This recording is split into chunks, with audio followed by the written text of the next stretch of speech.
Ladies and gentlemen, boys and girls, welcome to the beautiful circuit of Kyalami, right here in South Africa, the home of Raceface.Pro, and round 7 of our ACC GT3 championship here at Raceface. I've got to say, really excited for this, not only because it's our home circuit, but it is going to be an absolute blazer of a race. Drivers are going to have to push themselves that extra little bit to ensure they can claw away every point for the championship. And I've got to say, our Pro and Pro-Am have been on fire with their races. Henry Meyer leads out of Pros with 289 points. He's getting chased down by Johan Bego Krobler in second with 219 points. Fleming Bauer runs in third with 207 points. Brandon Kruger on 183 in fourth, chased down by Gerrit Bukes on 171. Taking a look at our Pro-Am field, it is Ruben Heineke leading out the pack on 244 points. Gerry du Plessis on 189. Vian Putter, after 2 DNFs in the season, sits in third place on 188 points. Only 1 point away from that second place, but Wesselwoda is sitting in fourth on 185. Johan Verveers sits with 178 points in fifth place. The circuit of Kyalami, the home of Gold Igoli itself, is ready to set the world ablaze, and our drivers are down at qualifying, setting the absolute amazing lap times out there as we do cut across to the circuit, and also a couple of our drivers starting to make their way around the circuit. So, Henry Meyer out at the top of the pack, as you can see everyone backing up, trying to get as much clear air as possible before they go absolutely racing to set the fastest lap times here at the beautiful Kyalami circuit. It's going to be lots and lots of craziness, especially heading into turn 2. Turn 1 is actually the kink you'll see coming up on the right-hand side. And now we stare down at turn 2. This is off Henry Platt's car. This is turn 2, hard on the brakes, bring it back before you start making your way through the Yuxkay sweep. It's a right-hander into a left. Don't want to go too much over the curbs, they'll throw you around before you get into the barbecue. Get yourself all lined up, down the old pit straight, where the pits of the old circuit used to sit on that left-hand side. Down towards Sunset, dab on the brakes, down through the gears, hold it in third, bring the throttle gently up, and before you come barreling out into Clubhouse, into the left-hander, short little straight to just get a breath back on this absolutely monster circuit before you dive into the S's. So crucial to get the entry into the first S perfectly, otherwise you'll understeer off into oblivion on the second S. Now coming up to the mine shaft, well, this is the top of the mine shaft, used to be known as West Bank. Through the top, double left-hander to power your way through, down the mine shaft you go. Fastest you're ever going to be in any car for GT3 racing, bar East London racetrack. Down through the gears, in second gear, through Crocodile, also used to be known as the Bowl. A little bit of a tank slap and come Henry Platt. Quick one through Cheetah, over the curbs, and took too much of it, and you can see immediately what happens before he lines up for Ingwe and absolutely compromise his lap. That's how on form you have to be, how precise you need to be to win big here. Taking a look over to our virtual grandstands, we got our Griffin Sim Racing team lining up to have a bit of fun, and a big welcome to Antonia Gamble, who has been watching from all the show. Keep an eye out, we've got a couple of new drivers joining us and having a bit of fun in our AM field and a little bit in our Pro and Pro-Am field. At the moment, it is Brandon Kruger with a 140.3. Gerry van Zyl in second place. We'll look to try and make that work. Likes of du Plessis, hoping to put a proper lap in for the Team Wolf. Will come across with his Lamborghini and across the line, puts himself into first. So Gerry van Zyl, I'm just taking a look. That's saying du Plessis, but on timing showing Gerry van Zyl. I think there's a little bit of confusion there, dear timing. That is du Plessis running in second place. Fleming Bauer running in third as it stands. So our drivers really need to pick up the pace, see where they're going to work it out. And a lot of our drivers are desperately looking for those crucial points. Kyalami, a very well-known circuit to the entire field. No one is a stranger to this amazing circuit. Just rich in history. Henry Mayer at the top with 140.135 is not much quicker than Duplessis in second place. Fleming Bowers trying to chase him down. Our top 10 are all within a second of one another, and we have got Ruben Heineke. Remember, we spoke about Ruben Heineke is leading out the Pro-Am field. He's lying in 7th place at the moment, but is getting chased down by the Stingers Racing and also getting chased by the absolute monsters behind Pandacity, the varied different drivers on the way through. So Ruben Heineke hoping that he's going to make an impact here. Michael Schultz running in 8th place. But take a look.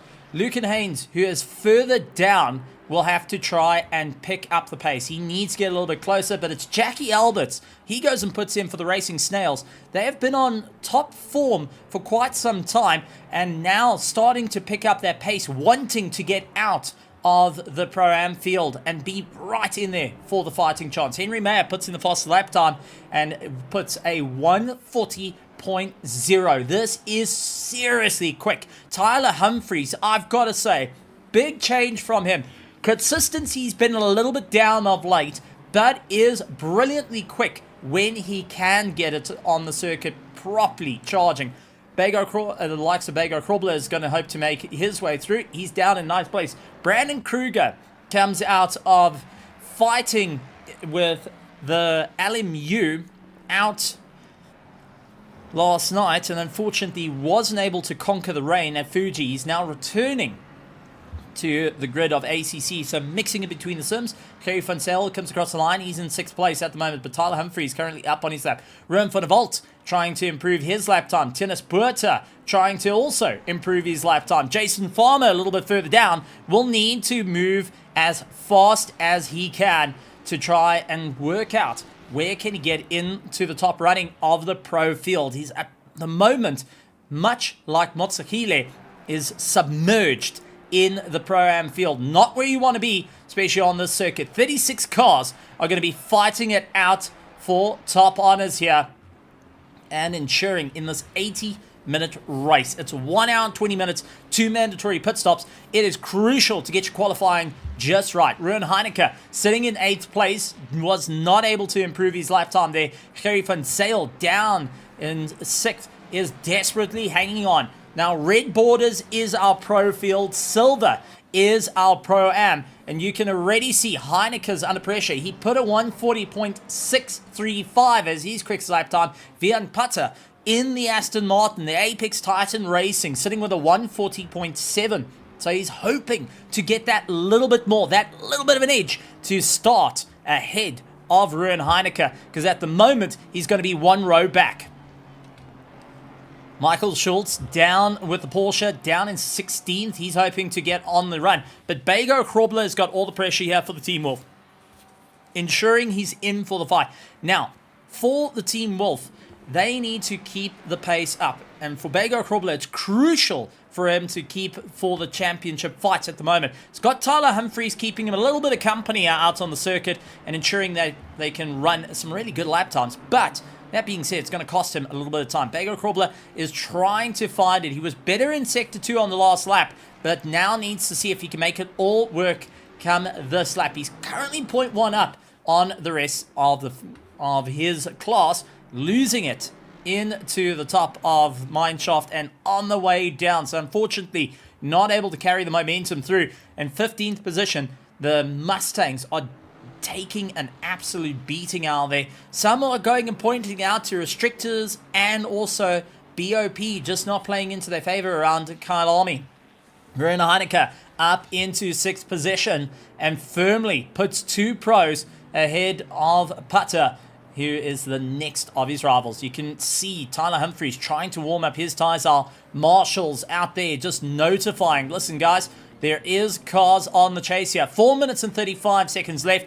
Dion van der Venter also trying to put the hammer down for the Apex Titans, and he is down in 9th position. It was a good lap from him this time around, a 140.6, and utilizing the tow from the big Bentley has carried him a little bit further up the line. So great to see that we've got such a wide variety of vehicles going and joining us this season. And considering it's the second last season, 36 cars on the grid is still a brilliant show. That being said, we just had a late entry come in, and that is Terence Ferreira is coming to have some fun as well. Mordred Claessens will be powering his way down to the line in 18th. He's 0.3 up on his personal best and does come across the line, puts himself into 9th place and in for contention for the starting order to be in that top 10 and have a chance to fight it out for first heading into turn 2.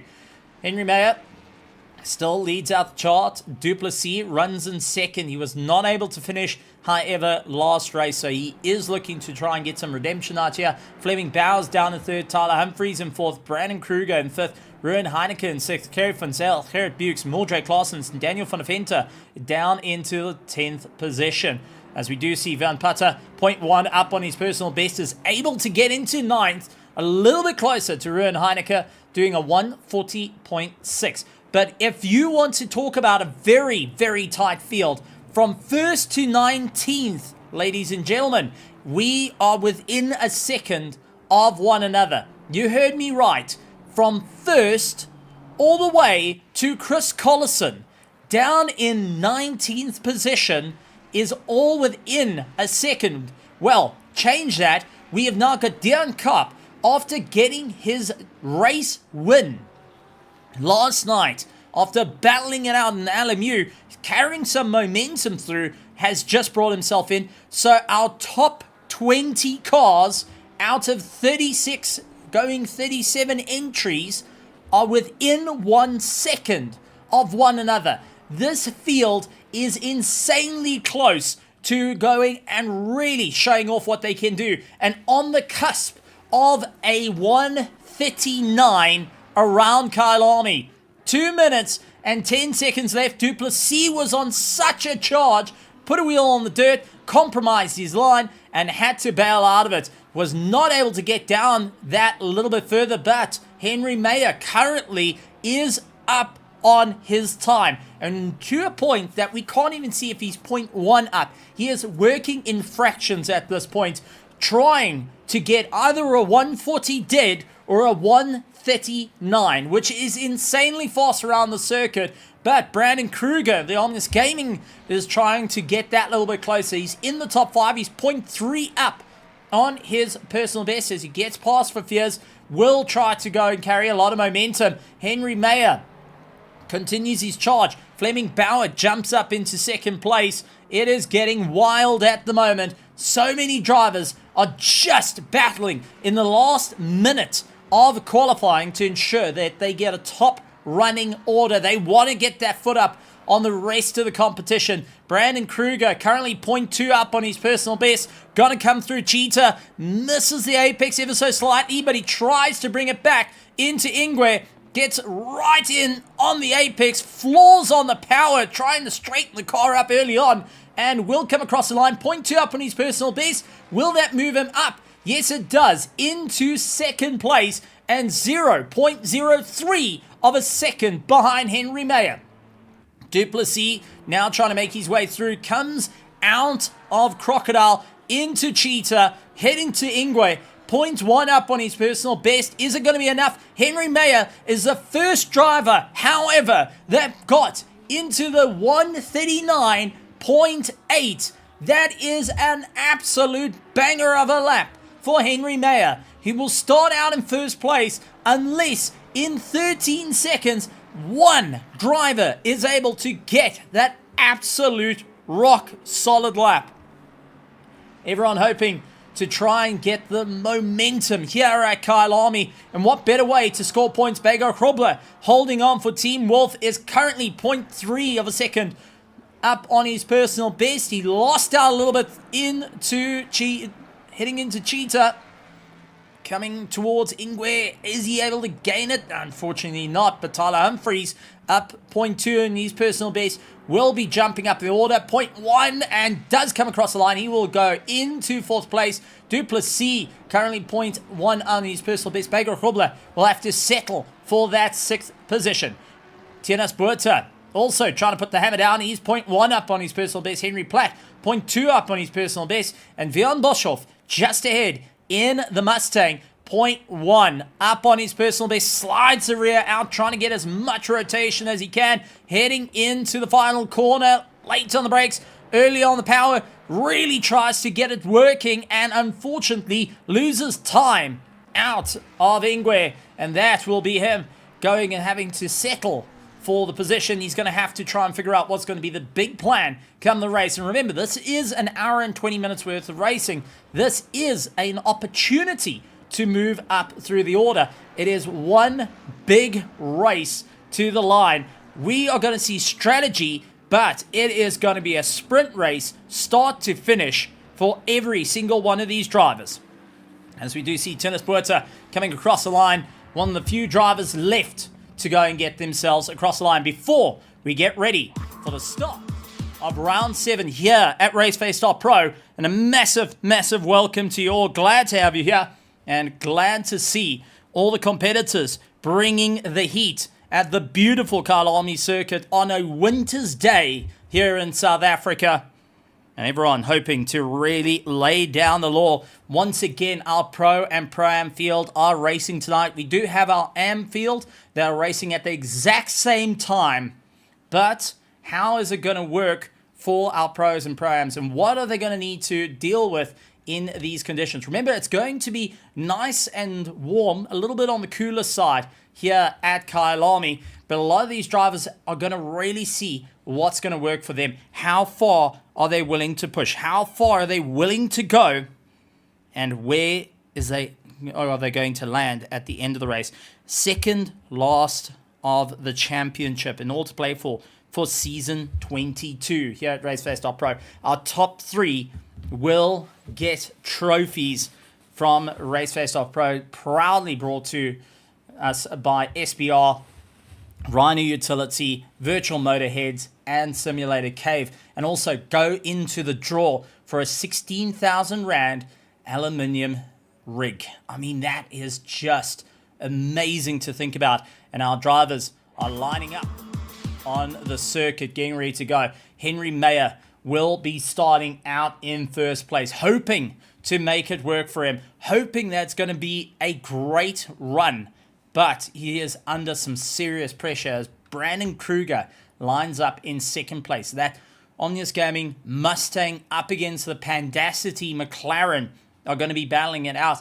Two organizations that are not afraid to go to war with one another, and they've got a challenger of Tyler Humphreys in for the battle. They've also got Team Wolf. Duplessis is lying in 5th place with his own teammate, Bego Krobler, lining up next to him, ready to have a bit of a protect and move through the order.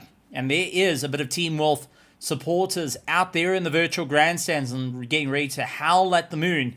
But it's all about what can be done here in the day. We have got the Stingers, we have got the Racing Snails, the Griffin Sim Racing team, so many esports teams coming to show off what they can do and bringing the fastest from the world, some of the fastest in the world, to come and join us. And let's go through the running pack here at Raceface.Pro for the GT3 Championship. Starting out, it's Henry Mayer, followed by Brandon Kruger, Fleming Bauer in 3rd with Tyler Humphreys. Quan Duplessis, followed by Bego Krobler, Ruan Heineke, Gerry van Zyl, Mordred Klaassen. Rounding out our top 10 goes to Gerrit Bukes. Vian Putter, Jason Farmer, Daniel van der Vente, Johan Verveers, Jackie Alberts, Chris Collison, Tennis Buerta, Ron van der Walt, Michael Schultz, and Dion Kopp will round out your top 20. Henry Platt, followed by Rian for the race, starting in pit lane, so he's going to be right at the back. Jared Bakum down in 23rd, hoping to catch up to his teammates. Jared Pretorius in 24th, Lucan Haynes in 25th.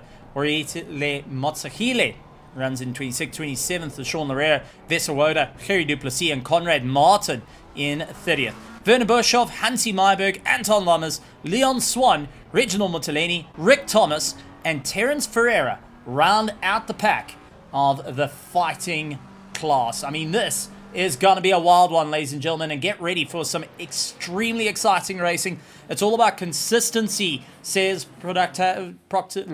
Xavier from the likes of Pandacity.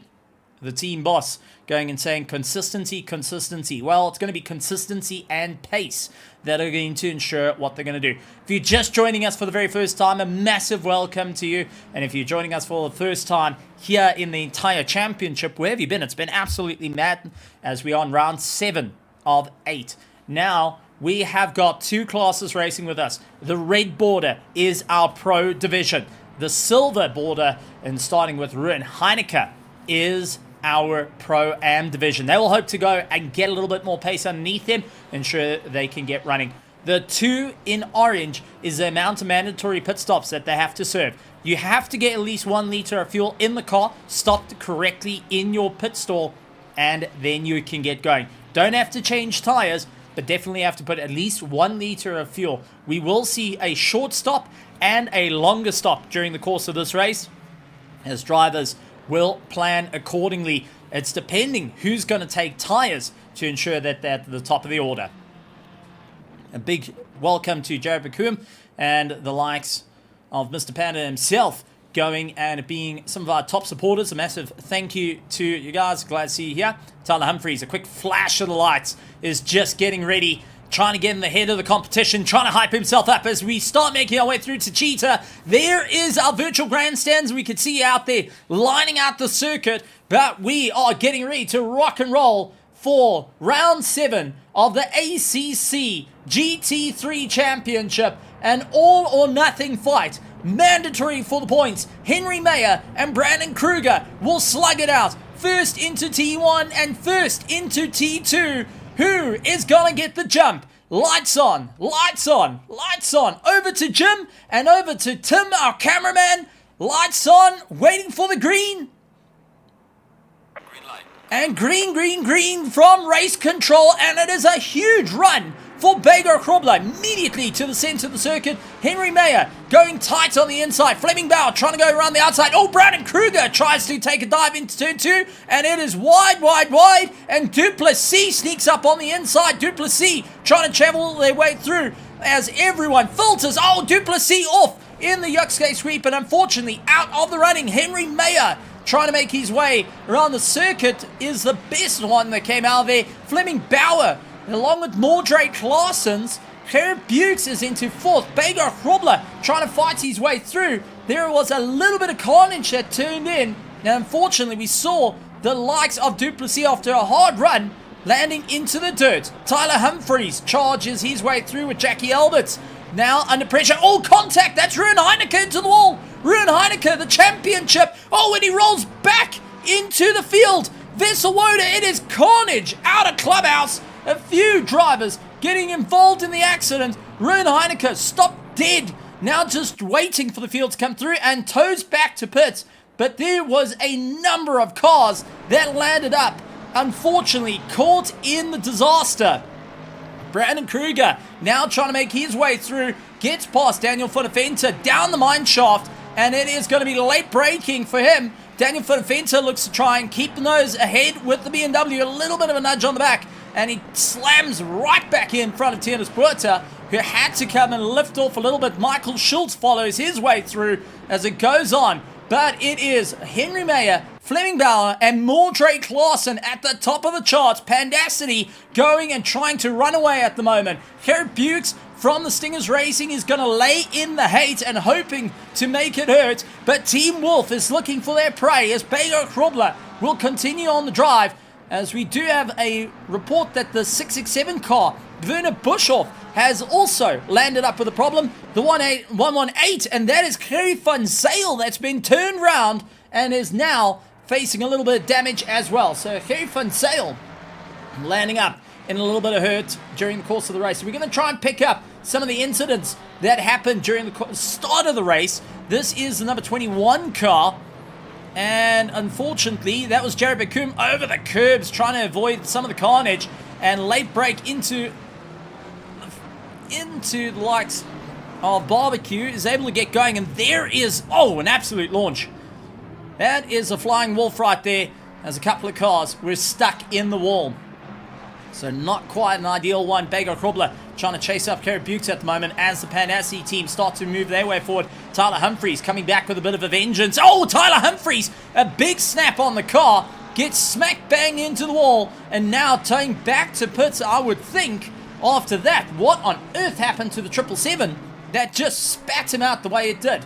Let's go to our helmet cam and quickly take a look. So Tyler Humphreys comes up in through the corner, tries to get the car going, and oh, it just has that snap and bam, into the wall as he tried to power his way out of it and landed up going and taking a few big knocks there.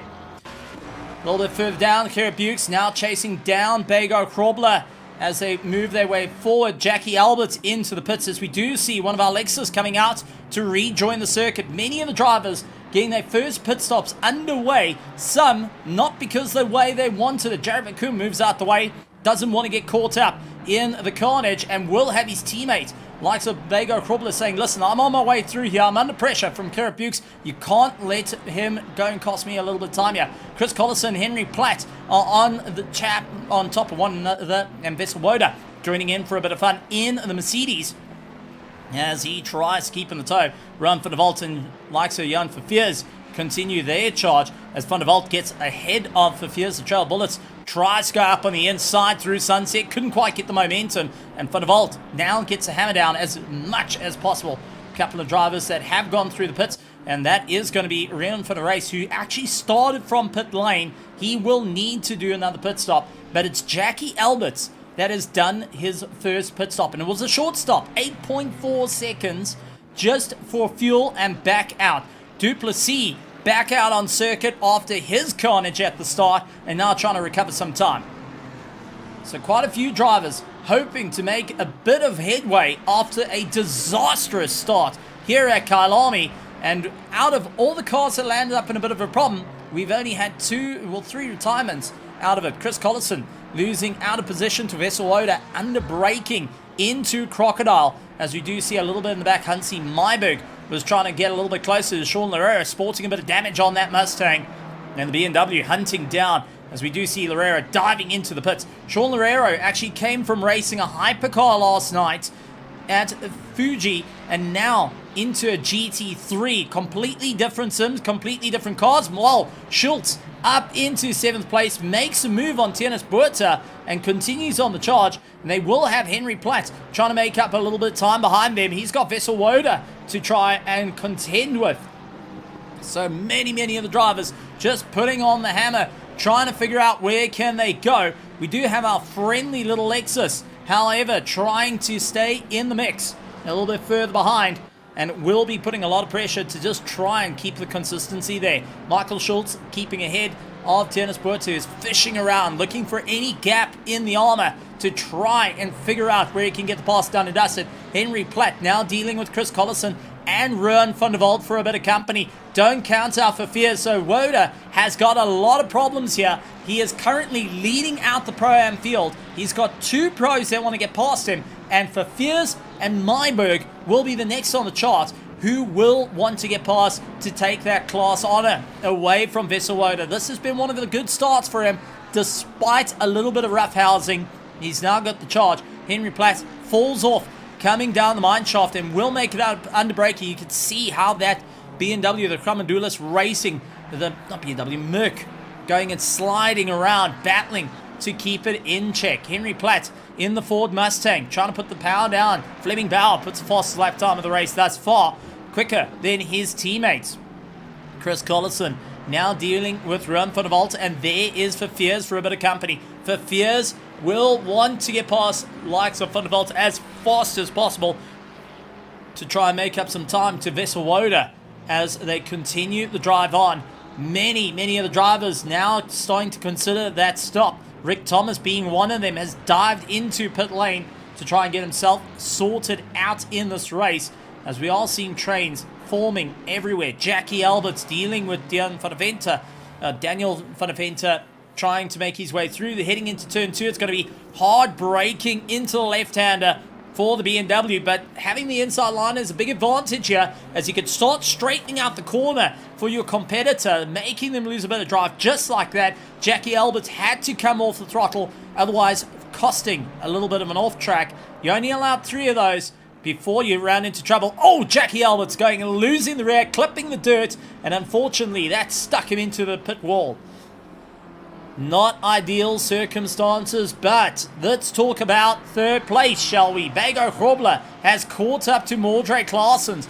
Now, Mordred Claessens will want to try and keep the hammer down here as he sees his two teammates, Henry Mayer and Fleming Bauer, starting to leg it away from him. That means he's got no slipstream to go and help him out here, and he is in a fight of note with Bago Hrobler, who wants to make up a bit of time here. So Mordred Claessens now will go and give it everything he's got. Bago Hrobler trying to chase him down. Henry Mayer puts fastest lap time of the race with a 1:40.377. But Mordred Claessens is now under threat from the mighty V8 from the Ford Mustang. The 5-liter hitting 600 horsepower up against the Boxer engine Porsche that tries everything he can to keep it going. Very, very good on rotation, having a good amount of headroom down the straights, but unfortunately when it comes to sheer torque out of the corners, it's going to be in favor of the Ford Mustang. So Claessens is fighting toe to toe, head to head, elbow to elbow, and doing everything he can to make the car as wide as possible for this 992 GT3. And Bago Hrobler hunts down the inside, couldn't quite get the pass happening, will have to wait it out just a little bit further.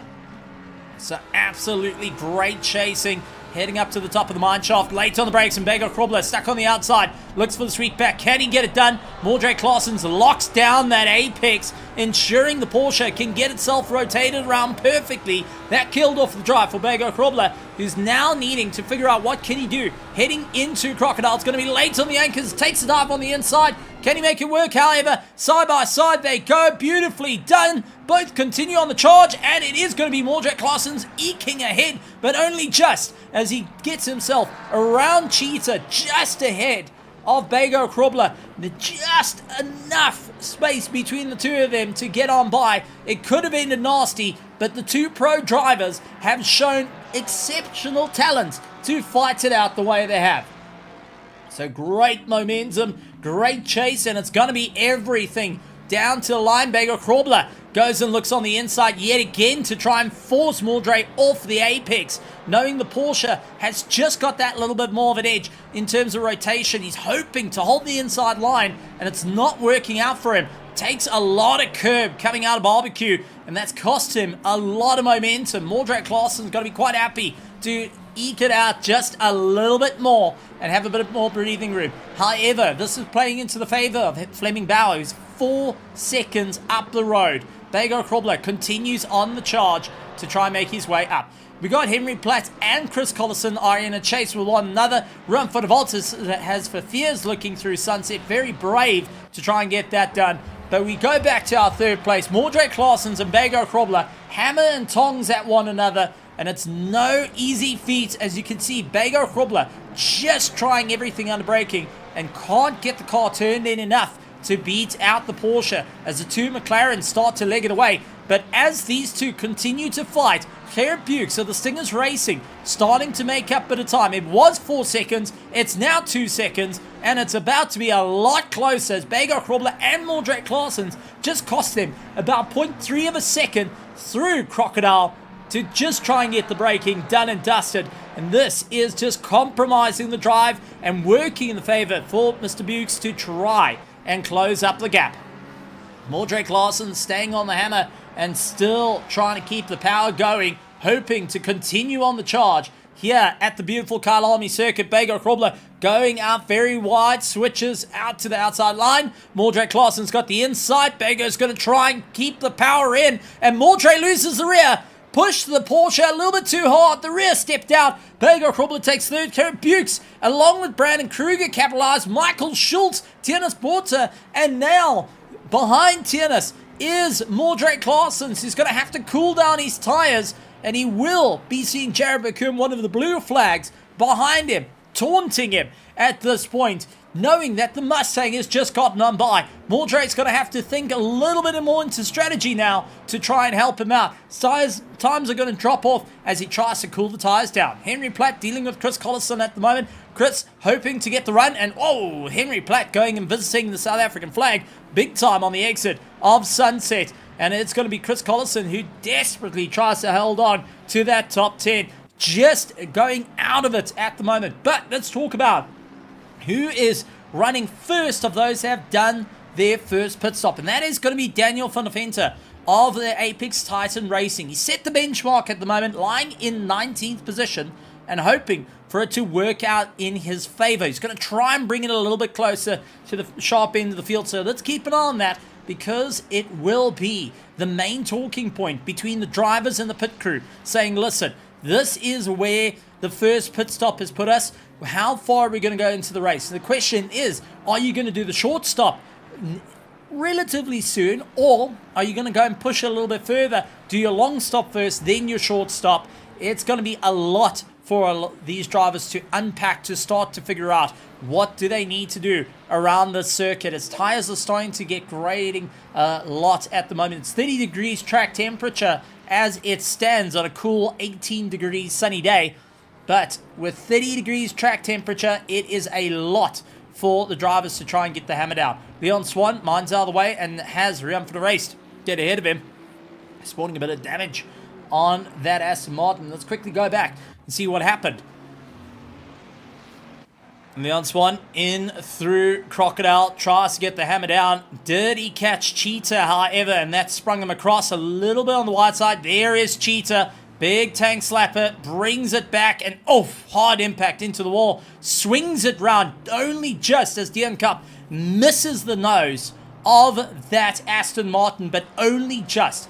Michael Schultz and Brandon Kruger are chasing one another down. Two drivers that know each other very, very well and have been on two sides of the coin as rival teams back in the day. Michael Schultz for the SMF Racing team, going and fighting out against Brandon Kruger, who's hoping to hang on to that top 5. And Tiernas Buerta just keeping in the wings there, hoping that he can go and get a little bit of time. But Vesselwoda leads out our Pro-Am with the likes of Johan Verveers and Hansi Myberg in third of the Pro-Ams. It's Henry Mayer for the top of pros, Fleming Bauer and Bego Hrobler for our pro field.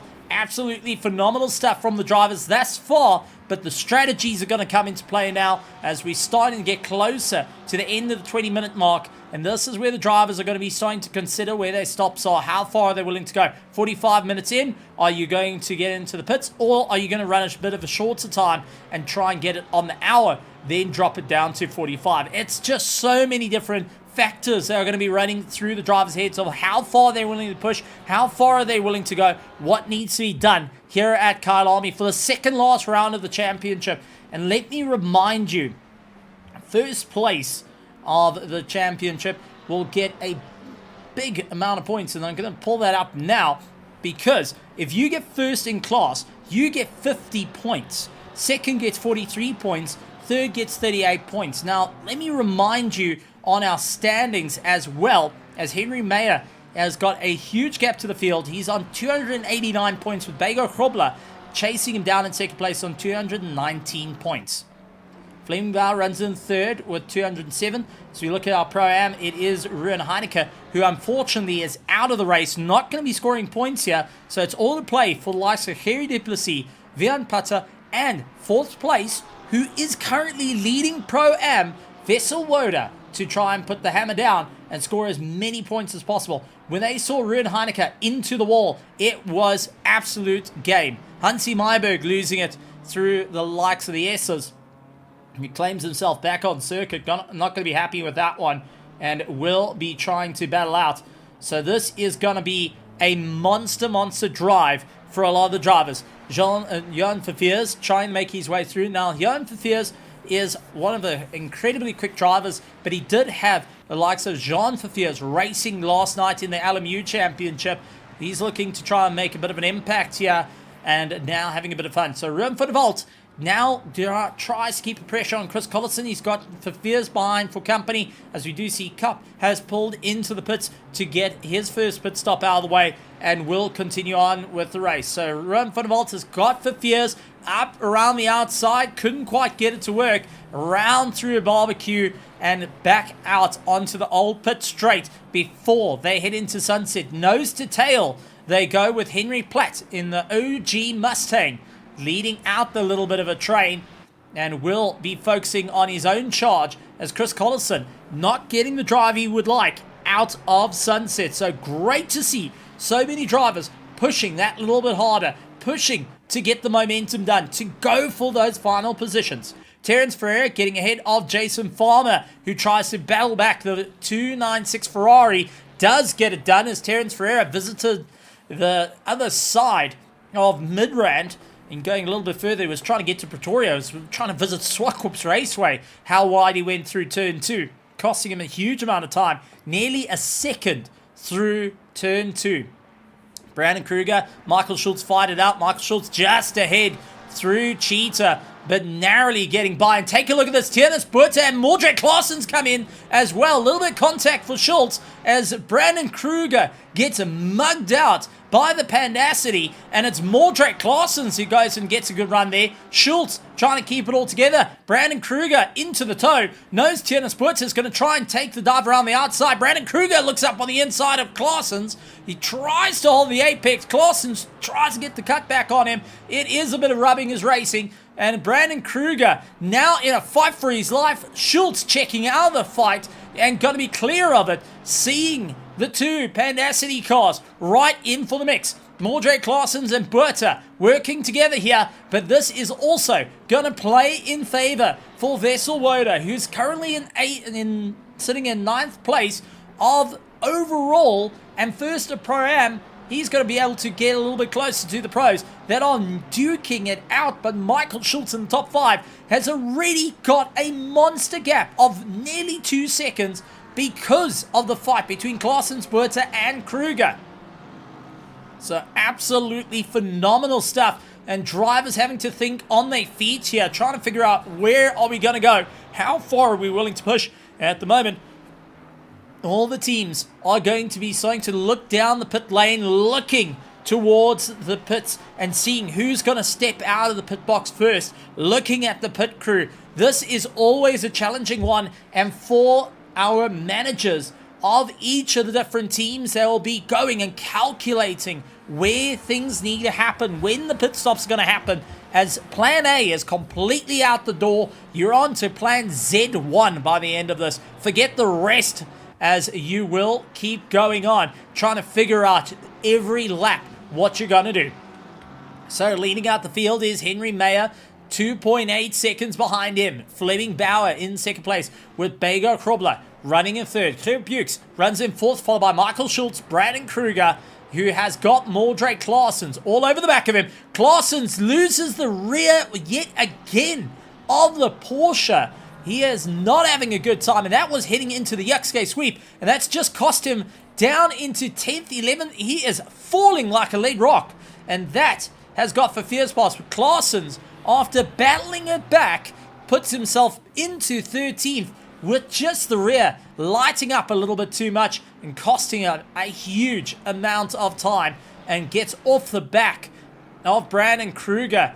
But this is helpful for Brandon Kruger to continue on his charge, as we do see Ruan van der Walt and the likes of Jan Verveers who are going and battling out. Chris Collison just watching his mirrors at the moment, trying to figure out what does he need to do to keep ahead of both the Pandassi and the Trail Bullets car, as the two mid-engines are going to be coming at him at a rate of 9. His Mustang is going to be hanging on for a thread at the moment. 58 minutes left of this race, as we have so far completed 21 minutes of the race. Round 7 here at Kyalami for the Raceface.Pro, and it is ultimately turning into a monster effort for all the drivers to ensure they stay at the top end of the field and to score those crucial points to move forward. So Ruan van der Walt trying to keep the pressure on. Chris Collison not having an easy time out here. Will continue to power on. Van der Walt late on the anchors, however. A little bit of contact up against the Mustang. Turns him a little bit. Collison saves it. And take a look. Ruan van der Walt, give him his due, actually lifted to allow Collison to take back the position after having a little bit of a sorry there, but now has fed him right into Mordred Claessen's, who goes for the inside line. Claessen's gets the pass on Chris Collison, but we are getting reports that the 118 of Gerry van Zyl is into the wall, and he is also a championship contender, might I add. trying to move into the top 10. And unfortunately, Kerry Van Sale stuck in a very awkward position as it stands because it's a blind corner that he is stuck at on the exit of Clubhouse, and he's having to watch the relative waiting for communication to go as the entire field passes him by, and he has got no chance of moving forward at current. He needs to try and figure out what's going to work for him. Brandon Kruger getting his way past, and it looks like he may have had a bit of contact on the way through with the likes of Rick Thomas. So Thomas moves out of the way. Brandon Kruger had a little bit of a touch, not much from him, I think. And we'll go and quickly take a look. We'll jump over to Tim, our helicam. There's Rick Thomas in the BMW, and there's unfortunately Kerry Van Sale parked on the side. As Brandon Kruger now having the blue flags waving for Rick Thomas, who's trying to hold his racing line. And on the exit, a little bit of rubbing and racing there, as Rick Thomas was told in driver's briefing they are to hold their racing line, but they are not to fight it out for the corner. So if the faster car is coming through, you can't fight them, but you are to hold your racing line and be predictable. Rick Thomas was being predictable there. The car was understeering to the exit. You would look towards the inside line coming out of the second S, but unfortunately for the Mustang of Brandon Kruger having a lot of momentum there, he also understeered, landed up with a bit of contact. Well done to both drivers, however, going and keeping it all together. Could have ended incredibly unlucky. It could have ended incredibly ugly for both. Tianis Buerta gets past on Brandon Kruger as he falls down to 7th position at the moment, trying to light up the rears as he powers his way through. Jackie Alberts into the pits, getting some work done on the car, and will complete the second pit stop. 55 minutes ago, a bit of a late call for Jackie Alberts there to try and get it going, but can he continue the momentum forward to try and carry into the top 10 a little bit later? Maybe this is a late gamble to try and move forward. Maybe a late gamble to try and keep ahead of the rest of the field. Ruben Heineke has so far been in the pits twice and has only counted for one stop, and that was a short stop. He's down in 35th position. Remember, is leading the Pro-Am Championship. Rick Thomas getting caught out as Jared Bakum up on the inside gets past, done and dusted. Rick Thomas trying to battle his way back for the Pandassi team, putting in a huge fight there. And Jared's had an awesome run for a long time. Conrad Martin battling out with Kerry Duplessis as the Treehouse Works Racing McLaren continues on the charge. Conrad Martin goes and battles it out. And I've got to say, for anyone that doesn't know about Conrad Martin, a little bit of fun fact about the drivers. Conrad is actually an avid cyclist. You wouldn't believe it, but he is incredibly quick and has a serious endurance on a bicycle. So if you want to go and keep an eye on one of the drivers that can outcycle the grid, that's definitely going to be likes of Conrad Martin. And I think he's done a lap with the 94.7 on the Kyalami circuit. I still unknown, but we'll find out and confirm. But as far as I remember in a short conversation, he actually has managed to do it. So we'll get a little bit more clarity on that. But a fun fact about the drivers. Chris Collison all the way out from the UK, dealing with Ruben van der Walt just ahead of the Pandassi team. And we do see the likes of Duplessis trying to make his way by for the Team Wolf, who is just trying to unlap himself, trying to get back into the fight after a disastrous start to the race. Brandon Kruger runs out a bit wide as Tianis Buerta gets a drive on him, just coming into the mine shaft. We looked a little bit too wide there, cost him a fair amount of time, and he has to try and bring it back. Now, with that being said, let's look at the strategies at play. 45 minutes is the halfway mark here for drivers to get their stop done and dusted. And a couple of drivers that haven't done their first stop, is Hansi Myberg being one of them, needs to still get his first pit stop out of the way. Run for the race needs to get his first pit stop out of the way. And up from there, all the way to first, needs to get their first pit stop. That means at the moment, Daniel van der Venter, when we checked on him earlier in the race, he was sitting in 19th position. He was one of our first cars to do their pit stop. And now they are moving a little bit forward. But is Conrad quicker on a bike than a car? Well, at the moment, Conrad Martin is definitely quicker in the likes of the sim, that's for certain, as we do see one of the cars parked off. And who is that? There was a yellow flag there. definitely a purple, and not Kerry Duplessis. Oh, Vietia Buerta, you and I, unfortunately, owe this man a milkshake of note. Conrad Martin, after giving him a bit of a pat on the back, maybe a little bit too hard, sent him off in turn 2. Jared Bakum and Jackie Alberts fight it out. Now, Jackie Alberts on a similar strategy to Gerry van Zyl. Both have completed all their pit stops and will be trying to figure out how to move forward. As we're getting reports, however, the 163 possibly has gone and pulled into the pits, and it looks like Conrad Martin has left the race. And it looks like confirmation. There we go. Conrad Martin has retired the car. So obviously something's gone on that was a little bit of mechanical problem that was unfixable and causing a retirement. Hopefully they can get the car back in. I really do hope the Treehouse Works racing team can dive into the McLaren and get it going.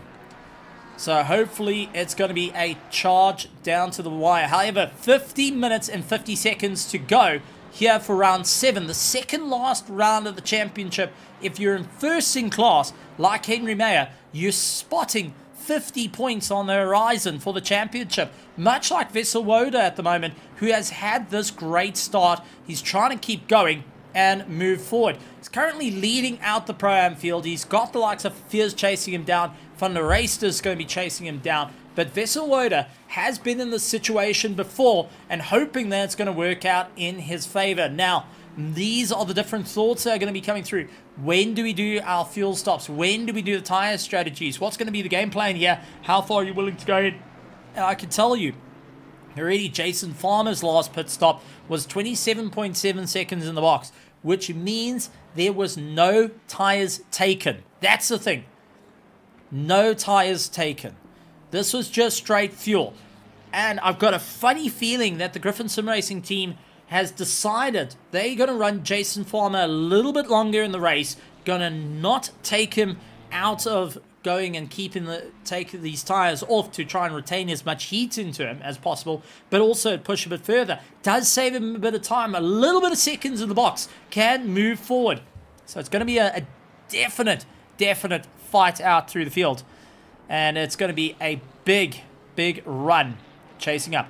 Duplessis putting the pressure on Gerry Duplessis. Well, this is Quan Duplessis putting the pressure on Gerry Duplessis in the Lexus. So Gerry Duplessis doing everything he can. Quan's going to try and come back at him. Quan into the dirt. Lamborghini going grazing. Didn't quite work out there. And Quan having to wait out. Rick Thomas dealing with Leon Swan, putting pressure from trying to move his way forward. So this is going to be a big run for many of the drivers. Vian Putter, who's also in championship contention, down in 32nd position, but out of the running at the moment for the Pro-Am field, and going to be feeling that pressure, going to be trying to figure out what's going to work out for him. Rick Thomas moves out of the way as Chris Collison tries to make a move, and there is nearly a bit of contact from the likes of Gerry van Zyl, who goes right into the back, trying to figure out how he can get the pass. And after Gerry van Zyl sat for nearly 4 minutes on the side of the circuit, unable to get going,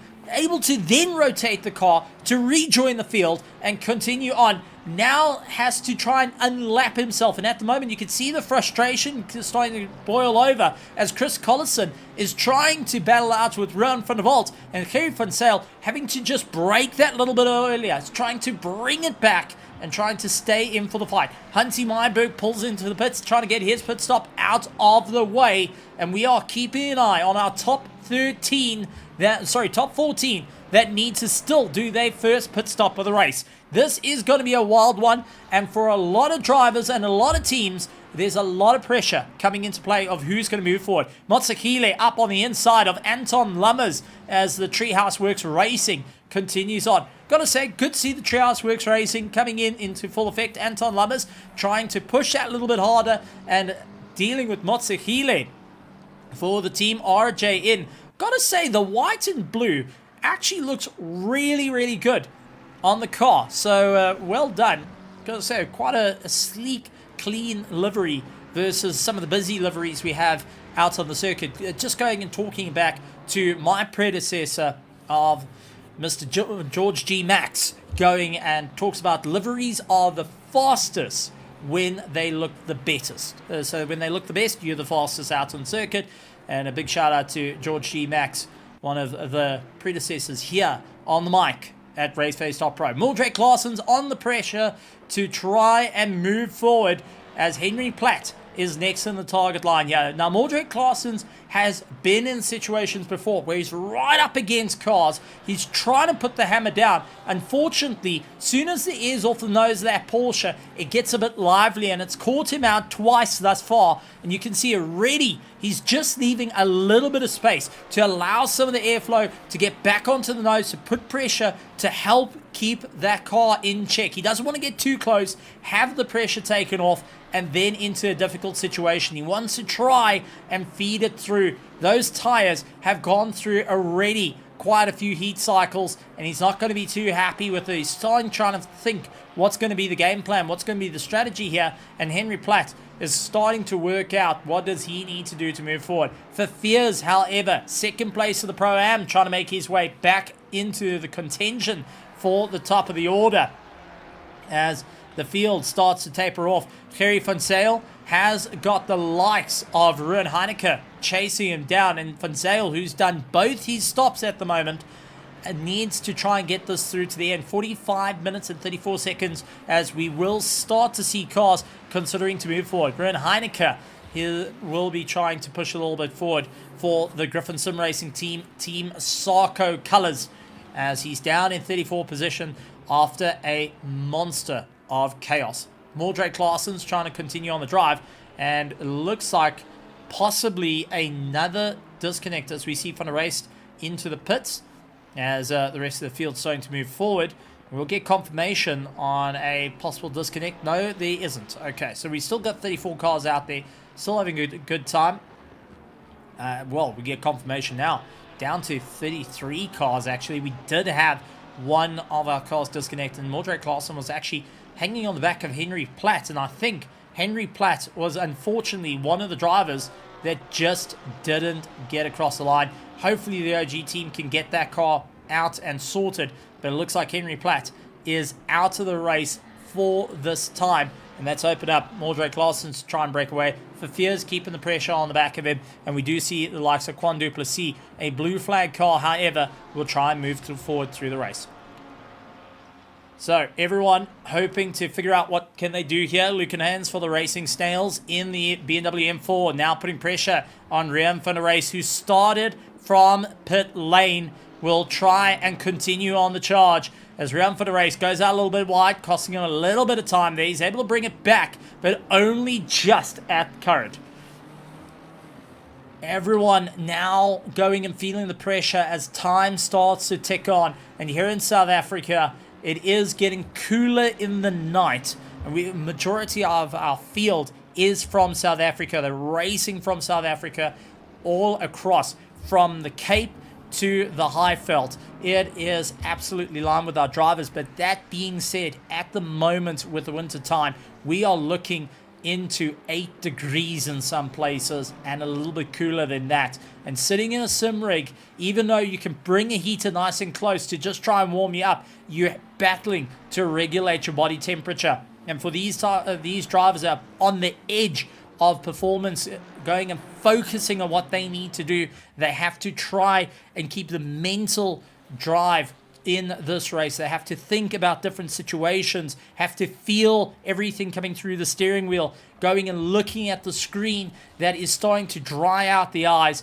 They're starting to feel all that force feedback now as they build up lactic acid, not only in the arms from wrestling with the steerings, but also with the pedals. Majority of the drivers are using load cells as Luke Haynes loses out his rear and so in battle out. And this is where we see mistakes start to creep in for many of the drivers. But that lactic acid build up in the muscles starts to go and cause cramping, especially when you're in the cold.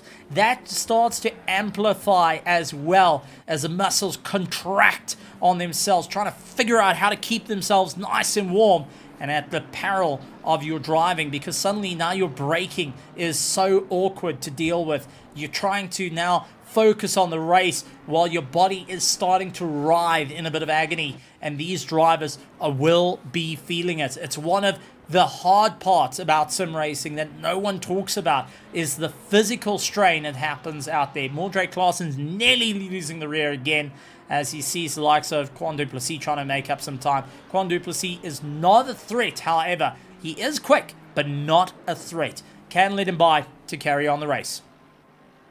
Henry Platt giving us a bit of information. Unfortunately, due to a major software issue, he is out of the race. So that is quite an unfortunate one for Henry Platt of the OG team, and is out of tonight's race. That is a gut-wrenching blow after trying to battle it back up through the field, and that was a top 10 out of the running for him. Definitely a gut-wrenching punch of note. But we'll be going and keeping some information to the rest of his team, trying to figure out, hey, listen, I'm in a bit of a negative situation at the moment. Major software crash took me out of the race, but I can keep talking to my drivers. Garrett Bukes pulls into the pits along with Michael Schultz, and we do see another driver in that we haven't spoken too much about, Reginald Mutaleni, internal server error, also known as Noob Nation, one of our streamers, pulling into the pits. Michael Schultz into the pits as well. We are starting to see the pit stops crawling in from our top 10, and how is this going to work out? Mordred Claessen's and for Fears dives into the pits, and Vessel Woda continues on the charge. Vessel Woda's going to go that little bit longer in the race. It's going to try and wear the tank out. So is Henry Mayer, Fleming Bauer, and Bego Krobler. Everyone waiting for an action to happen and then go for a react. For those who are running in second and third of class and a little bit further, they keep an eye on the runs. But the question comes in for the first of our pit stops. That's going to be the likes of Gerard Pretorius, who's going to come across the line. He's going to get a lot of momentum here and moves up into 8th place. So a key player in this race that has done the first of his pit stops is now running in 8th, with Garrett Bukes only just coming out of pit lane and will be trying to put on the chase. So this is a very interesting point for all the teams to consider of what that earlier stop could be like. Daniel van der Venter was the first to do his first pit stop, but now has completed all his stops. He's running in 17th position and has set the benchmark of where you're going to be. Bego Krobler goes in for that earlier pit stop, 40 minutes in. Not his usual running where he tries to double stack. He's trying a different tactic now compared to the rest of the season. Henry May and Fleming Bauer, however, are going to continue on their charge, and this may be a very crucial point in the race for Bego Krobler to jump up the order. For Mayer and Bauer, it is a moment that they can either win or lose this race as well. Terence Buerta gains 3rd position, going and putting a Pandacity 1-2-3 at current at the 38 minute and 53 minute mark.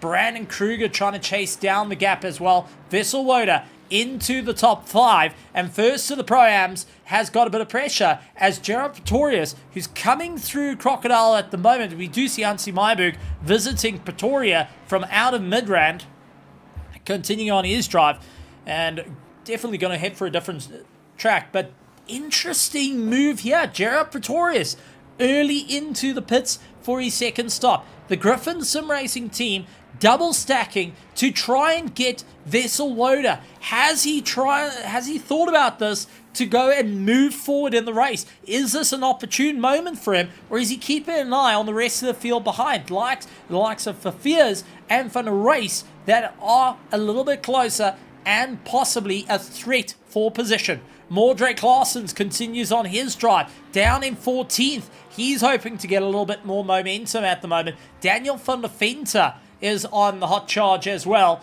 from the likes of 17th position. Yet is our marker for where the second stop is going to bring him out. We keep an eye on Gerard Pretorius, however, if he's going to be ahead of Daniel van der Venter on the exit, and doesn't look like it. Daniel moves forward. Gerard Pretorius, just only coming off the jacks, will be going out onto the circuit.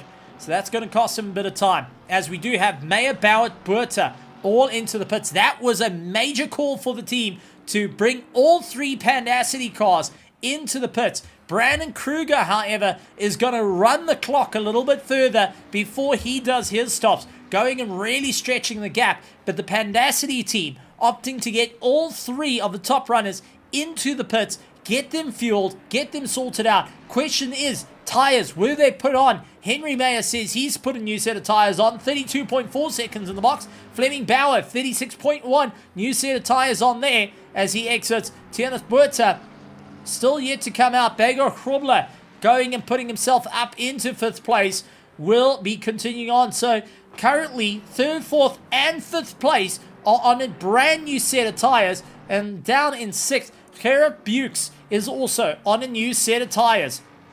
Buerta just coming off of Jax and exiting will come out in 9th position after pitting at the exact same time as his teammates. He was not able to get in as fast as them, and that's cost him a bit of time. Motsakile gets into the pits, and that's going to have Mordred Claessens get on by. Rian for the race gets on by, but it is a good show of where things are going to come. Daniel Funafenta is our marker yet again for that 2nd stop and will be pushing their way forward. Taking a look over to our virtual grandstands, our VIP stands out there. We got Henry Platt, who has gone and joined up with the rest of the crowd after having that disconnect. Virtia Buerta as well, going and cheering on all his mates. Brandon Kruger into the box. We also have a 2-wheel rider and commentator, Temba Kamalu, going and joining in as well in the VIP grandstands. Good to have him out and enjoying the sim racing action here at Raceface.Pro for the 2nd last round of the season here at the beautiful circuit of Kyalami,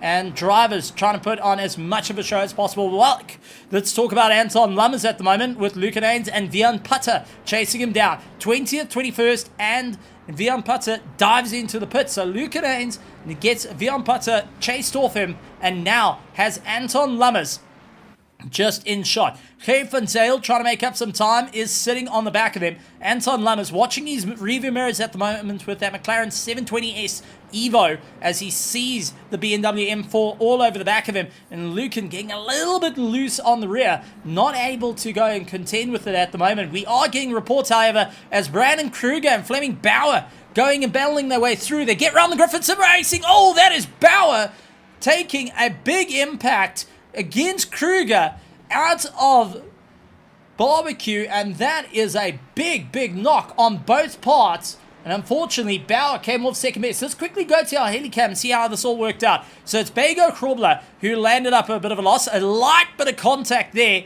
Brandon Kruger just nicking the rear of Bauer as they go into the Yuxke sweep, and Bauer sends it on the inside.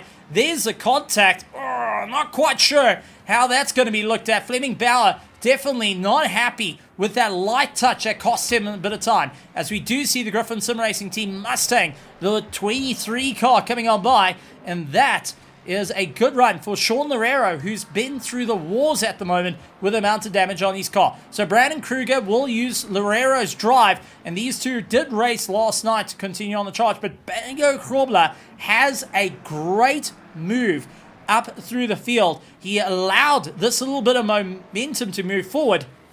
It's just so much to go on as drivers will be considering. So here in the commentary side, we can only speculate of what has gone on, but we'll leave it to our esteemed stewards to make that difficult call. All that we know is Begor Krobler's in 3rd, big winner of the fight between Brandon Kruger and Bauer, who landed up with that little bit of a light contact that started at turn 2 and it progressed all the way into the Yuxke sweep. Dion Cup, who took his race win here at Raceface.Pro last night, is now continuing on the charge from a Ferrari 296 in Le Mans Ultimate to a Bentley out here in the beautiful circuit of Kyalami. He has got Jackie Alberts on the back of him. Dion Cup hoping to try and reclaim some time in the Audis in 17th, but Jackie Alberts putting a lot of pressure on, will try and focus on the charge down the mine shaft. Now, Jackie is very quick here. He knows how to go late on the brakes, heading into the likes of Crocodile. He does line up on the inside, and you can see trying to get that Mustang up on the inside. Couldn't get the momentum through and losing out a bit of time. However, our top 14 have now got one more stop to go. And once again, we talked about keep an eye on the drivers who have completed their stops. Daniel van der Venter, Apex Titan Racing, has been that lead that's throughout the race of the consistency of where the pit stops are and is the marker for the entire field. Well, at the top of the order, however, we got to talk about it. It's our Pro-Am who has yet to do one stop. But we got to say, Raceface is in the lead of round 7 here at Kyalami for season 22 of the Raceface.Pro ACC GT3 Championship. And he has got Henry Mayer trying to chase him down 9 seconds back. So they are trying everything they can to move forward during the course of this race. Anton Lummers in 20th, trying to hold on as he's got the likes of Lucan Hines putting a lot of pressure onto the back of him. And Lucan's not backing down here. He's trying to focus on the charge. He's trying to figure out what's going to work out in his favor. Nose to tail on the way through. Now, I do think he's in for a difficult time as it's late on the brakes into Sunset. Understeers quite a bit there. Not too comfortable on the tires. Maybe taking that little bit of less downforce on the setup to move forward as much as possible. But it's starting to not work in his favor come towards the end of the race. So with 13 minutes left in the race, or 30 minutes and 50 seconds. So that 50 seconds goes by in an absolute flash. But it is still going to be crucial for the top running order to get their final pit stops done. For the likes of Raceface, he is in a world of hurt at the moment as he has got likes of Verveers on the drive. He's trying to get past Van der Velde, who is a pro driver. Remember, red borders is our pro, silver is our Pro-Am. Ram van der Race is second in our Pro-Am, has completed his first stop, where the leader of the Pro-Am that's leading the race at the moment has not done a single stop as yet. They have to do those mandatory pit stops, otherwise they will incur the wrath of 180 seconds for every pit stop not done. And that is detrimental to the race. Michael Schultz all over the back of Jason Farmer as they continue on the drive. But we are now to a absolute brawl. Fleming Bauer has caught up to Brandon Kruger. How is this going to go? Kruger to the inside, sweeps back to the outside. Bauer, after losing out through the XK sweep, is going to try to go around the outside as Kruger able to eke a little bit ahead here. Now Bauer has to think a little bit crucial. What is he going to do? How far is he going to battle out? Where is he going to move forward? And what needs to be done? So Brandon Kruger will try everything he can to hold back Fleming Bauer. It looks a bit calm at the moment, but it seems like it's all going to come unglued. Heading into Clubhouse, late on the anchors. Try to get the pass done. Look for the undercut as Kruger runs out wide. He does bring him back across the nose and continues on the charge. I mean, this is just crazy as we did catch Fleming Bauer getting a snap oversteer on the entry to the first S, and that has already opened up half a second gap to Brandon Kruger. He's trying to go late on the brakes into the top of the mine shaft and bring it right the way down. Unfortunately, the McLaren not having the legs. We do have another one of the drivers that was racing last night, giving us a bit of intel of possibly looking at the race at the moment. That run is busy trying to hold back second place of the Pro-Am field. Well, that is the case, but they are racing for overall position. So a race is a race at the moment, but you got to also look at the strategies that are coming into play. What are you going to do? You're racing for overall position. Are you going to sacrifice the overall position and lose time by letting a Pro-Am through? What's the plan here? This is all crucial moments that the drivers and teams are going to have to think about during the course of this race, especially so late into the championship as Fleming Bauer has another go at Brandon Kruger and just not having the legs. He's closed up the gap and made it stick at the moment. In through the likes of Barbecue, heading towards Sunset. Brandon Kruger holds the inside line. Fleming Bauer got the outside. He's going to try and sweep across. The McLaren's got the drive. Has he got the grip, however? Down through the gears he goes. Up into third, side by side, down into second. And Fleming Bauer just nicks on by Brandon Kruger could do nothing about it other than the lightest of touches between the two. And now Fleming Bauer back up into third, trying to check out the fight. Jason Farmer losing out to Michael Schultz as 6th and 7th settles, but Ruan van der Walt is dealing with the likes of Verveers, keeping the pressure. Now Chris Collison is also trying to chase him down, 1.3 seconds back, and there is Chris Collison. Collison is closing and is in the same class as Ruan van der Walt, so Verveers is actually the buffer in that battle. So if he lifts, he's going to have Chris for a bit of company, which is not ideal for his race. So all the strategies start to come in for Verveers at the moment. He needs to concentrate on his drive. Vesselwoda has come out of the pits after a much later pit stop, is now into 8th place, and has got 2 cars separating with him. Goes into a double stop. Oh, very, very close. Nearly going through the 81 of Leon Swart, and there was a lightest of contact between the two, but Vesselwoda wanted to get into the pits a lot quicker. Leon Swan, on the other hand, was a little bit more concerned about that hairpin on the entry to the pit lane, where many drivers have gone into the wall, just not able to turn it enough. Once you get these cars a bit slow, the GT3s have got a turning circle of a truck. I can't say a tank because a tank can turn on its own axis, but a truck. And I'm talking about a Pantechnicon, ladies and gentlemen. I'm talking about you are going and carrying a multitude of cars down to Cape Town sort of truck. These cars don't like going slow. Leon Swan with a stop-go 30-second penalty. That's possibly for the contact as he went a little bit faster into pit lane, and that has now cost him a 30-second penalty stop-go, which he will have to serve on the pit stop, but needs to do it unserviced. Otherwise, that's going to add time, and unfortunately for Mr. Swan, that is going to be an absolute blow. Vesselwoda's completed all his pit stops, is now 2nd of the Pro-Ams. He's got Daniel van der Venter right behind him. I got to say, van der Venter's played this out rather well, dives on the inside, and will get the pass done. And Daniel van der Venter, who was our first to get the pit stops done and dusted earlier to get it on, has now moved forward. Brandon Kruger into the pits, and Gerrit Bukes now gets the drive as our top 12 yet to do their final pit stops. 24 minutes to go. And we are getting reports that Jackie Albert's unfortunately into the dirt, and there is some serious damage on the 25 Mustang. The Racing Snails, unfortunately, met the Salt Shaker there. Let's try and take a look at what went on. Through the UXK sweep into Barbecue. Here's where the Salt Shaker was waiting for him as he steps it out onto the dirt. And unfortunately, that's a snail getting salted. So I was able to try and get it turned around and get back, but unfortunately, major damage to the car and will be tumbling down the order in the running order.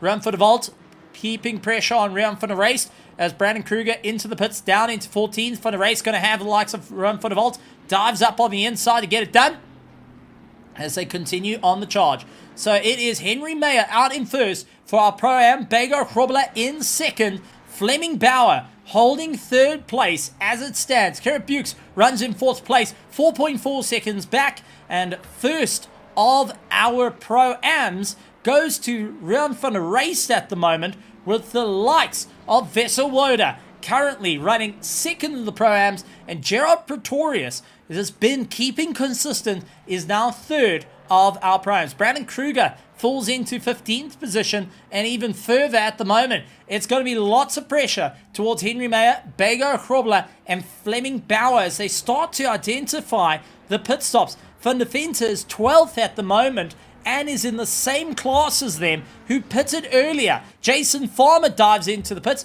goes and opens up the hairpin rather well there, just to ensure he gets through it all okay. Well done to Jason Farmer on doing that. I've seen many drivers go and catch the wall, trying to go that little bit wide. Jackie Albert's around the outside with a severely damaged Mustang that has Brandon Kruger get on by, and immediately has the likes of, is that Gerrit Bukes? Yes, it is. Our 4th place contender now going and getting past, but only just at the moment as the Stingers wave to the Racing Snails on the way through. So Jason Farmer into the pits. Mordred Clausen, Tiernes Puerta, Michael Schultz, Gerrit Bukes, Fleming Bauer, Bego Hrobler and Henry Mayer round out the front pack that need to still pit before Jason Farmer gets round them. And we've got the likes of Rem van der Walt, Chris Collison, and Rem van der Race that need to complete their pit stop. Van der Race is the last of the Pro-Ams to go and get the pit stop done and dusted, and that's going to be costing him a lot of time. For Mayer at the moment, he's dropping a wheel on the dirt. He did get a fresh set of tires, so this is going to be a very, very quick pit stop for our front runners. Bego Hrobler, same thing, got a set of tires put on his car on the first pit stop to try and continue on. It's going to be a short stop for them, and once again, that strategy play coming in as 21 minutes and 37 seconds remain. 58 minutes and 25 seconds have been completed for round 2 of 8 round. Well, the second last round of our 8-round series. Round 7 of the championship. Rem van der Race now having Jason Farmer hunting him down. Daniel van der Venter hoping to get the pass now. Jason Farmer has taken lead, and what a big save for Van der Race going and... Sorry, that is Daniel van der Venter. And we just want to jump on board. Take a look at this cross-arm save out of the top of Mineshaft, the left-hander for the BMW.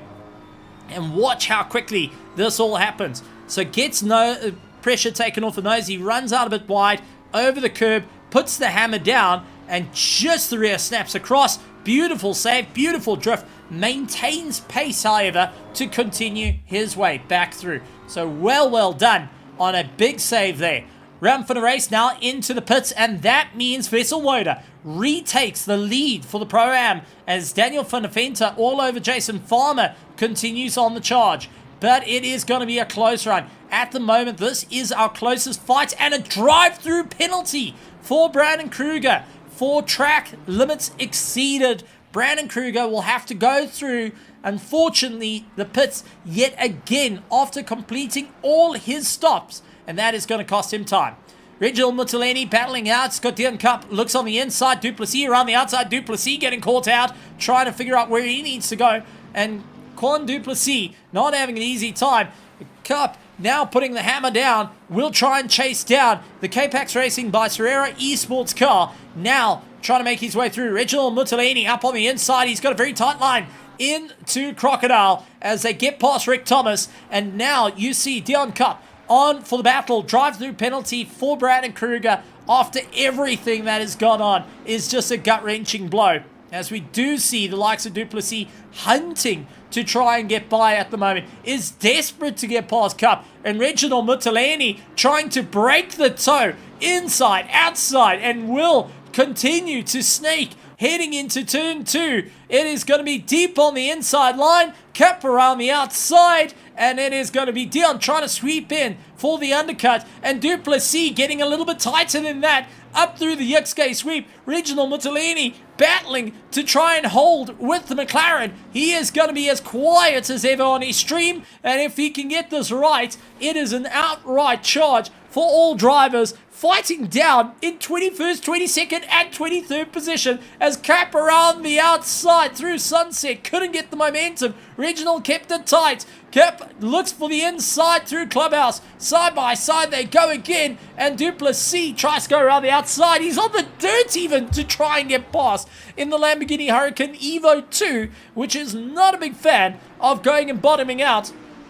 Cup, unfortunately, can't get the momentum to work in his favor. Duplessis got the outside late on the brakes. The Bentley trying to fight it out against the more modern Lamborghini, and it is still going to be Cap ahead of Duplessis. Reginald Mutalini breathing a sigh of relief at the point to try and keep the momentum going as they charge on. This is phenomenal racing, and I've got to say, for the second last race of the season, but I'm just taking a look. We are getting reports that Henry Platt is back into the car, and it looks like the OG team managed to fix the software issue, and he will be rejoining the circuit. But Duplessis around the outside could not get the momentum. Reginald to the inside, trying to hold him by.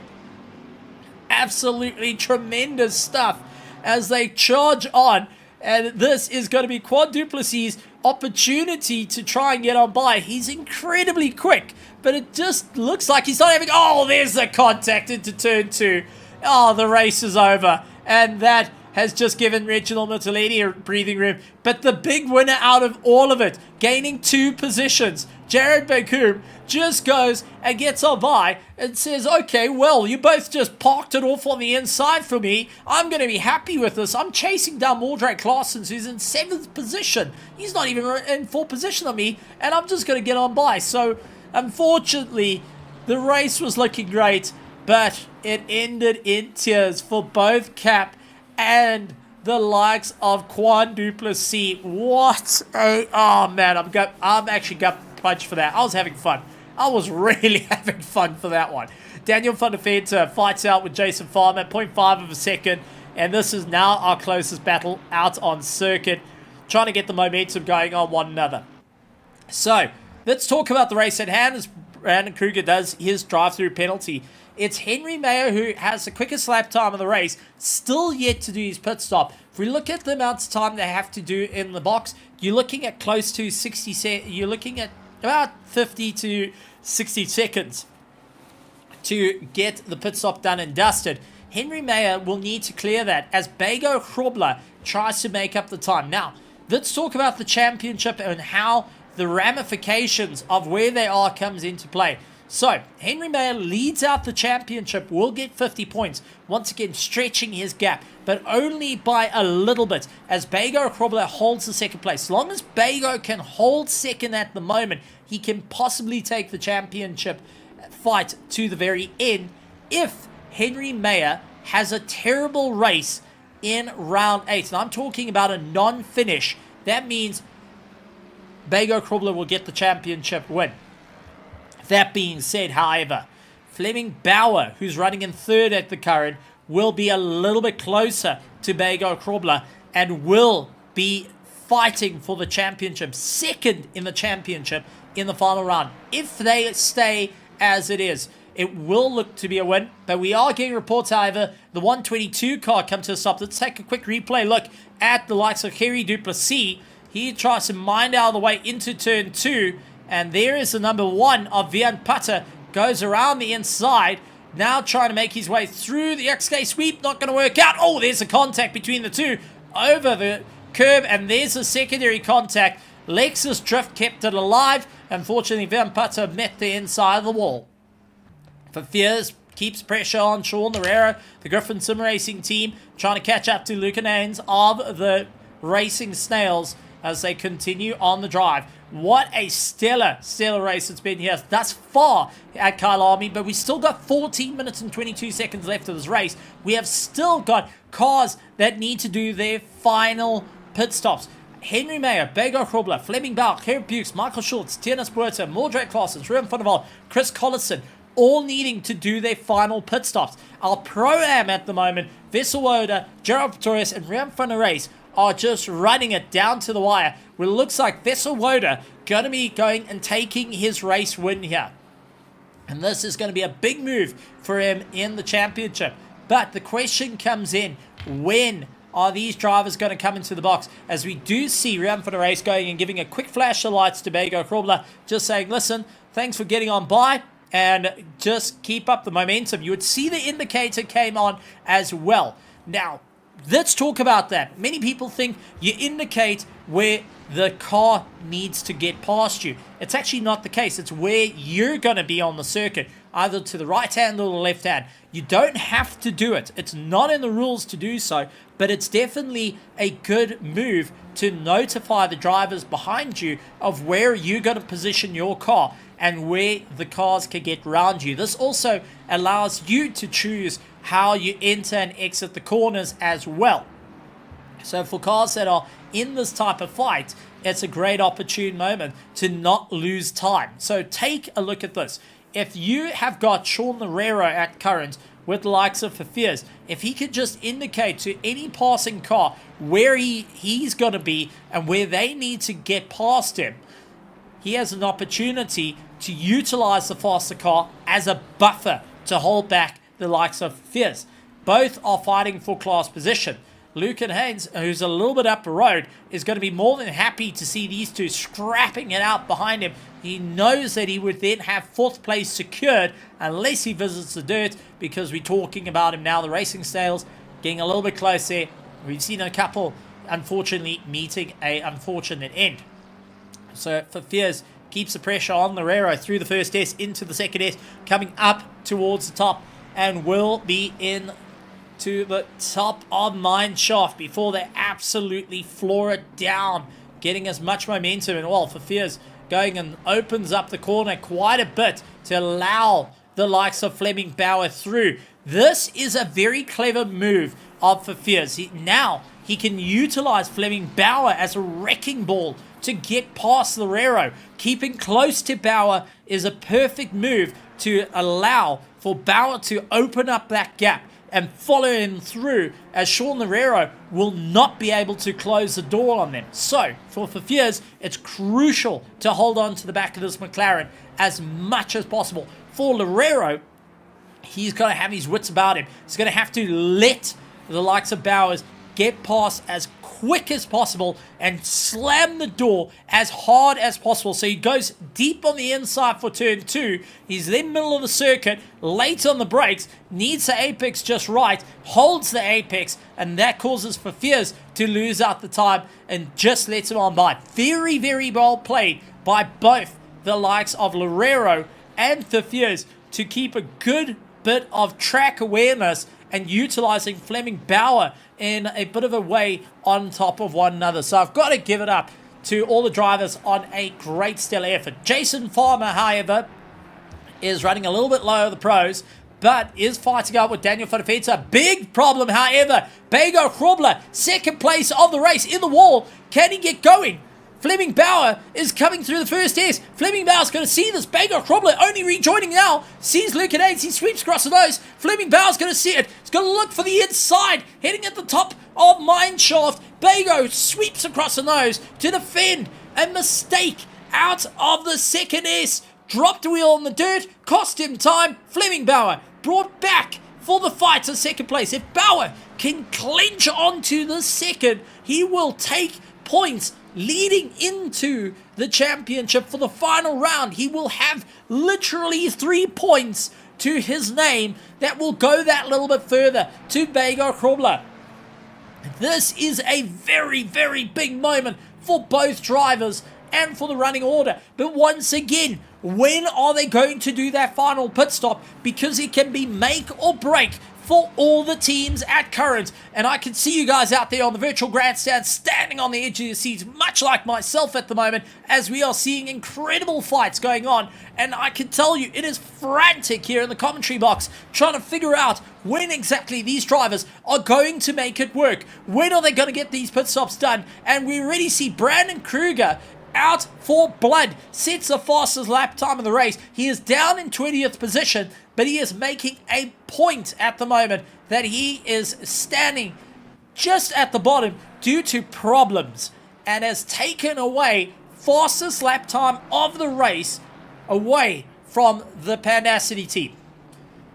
Ruben van der Walt into the pits, and he is one of the remaining. So now we're down to 8 that need to get the pit stop done. Daniel van der Venter up into 9th position, with Jason Farmer trying to close the back on him as much as he can. Fleming Bauer keeps the pressure onto Bego Krobler. They have got Lucan Haynes in front of them. The racing style needs to keep an eye on this, as we do see the likes of Fears keeping the pressure on Loureiro as well, just in shot. So still, so many crucial runs are in this race. So many ideas coming into play. But Bego Krobler, for the Team Wolf, will have to make the choice here of whether he pits or not. And that is going to give Fleming Bauer. No, Fleming pulls the trigger first. Fleming Bauer into the pits. Bego gets past the likes of Lucan and will continue by. Bauer has pulled the trigger. Fleming Bauer and Gerrit Bukes into the pits. Michael Schultz dives into the pits as well. Tienes Puerta is needing to try and figure out whether he's going to go an extra lap or he's going to pit. Mordred Claessens and Chris Collison as well, as Tienes Puerta is going to go a little bit further in the race. Claessen's going to come through Cheetah. Is he going to aim to go into the pits? and does so. So Mordrake Claessen's into the pits. Chris Collison trying to go that little bit further on the way through. So a big run. And Henry Platt, who is still sitting in pit lane, will not be going out. They're trying to get the car working. Looks like he's on comms to his team saying, listen, okay, we have a problem here. I got a software issue. I'm trying to get it going, but I can give you a little bit of understanding of what's happening around you for Brandon Kruger, who is just trying to make his way up through the order.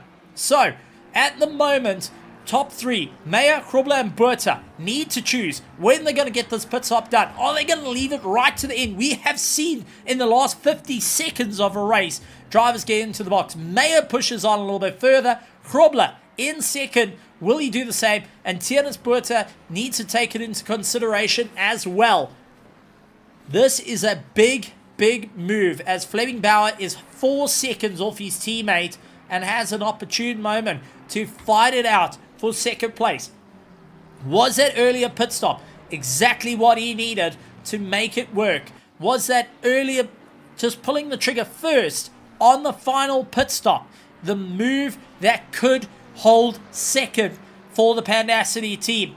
Chris Collison in 7th is in for a world of hurt as he still needs to do his final pit stop and is going to drop like an anchor down the field to the rest of the team. Vesselwoda, Gerald Pretorius, and Rian van der Reist.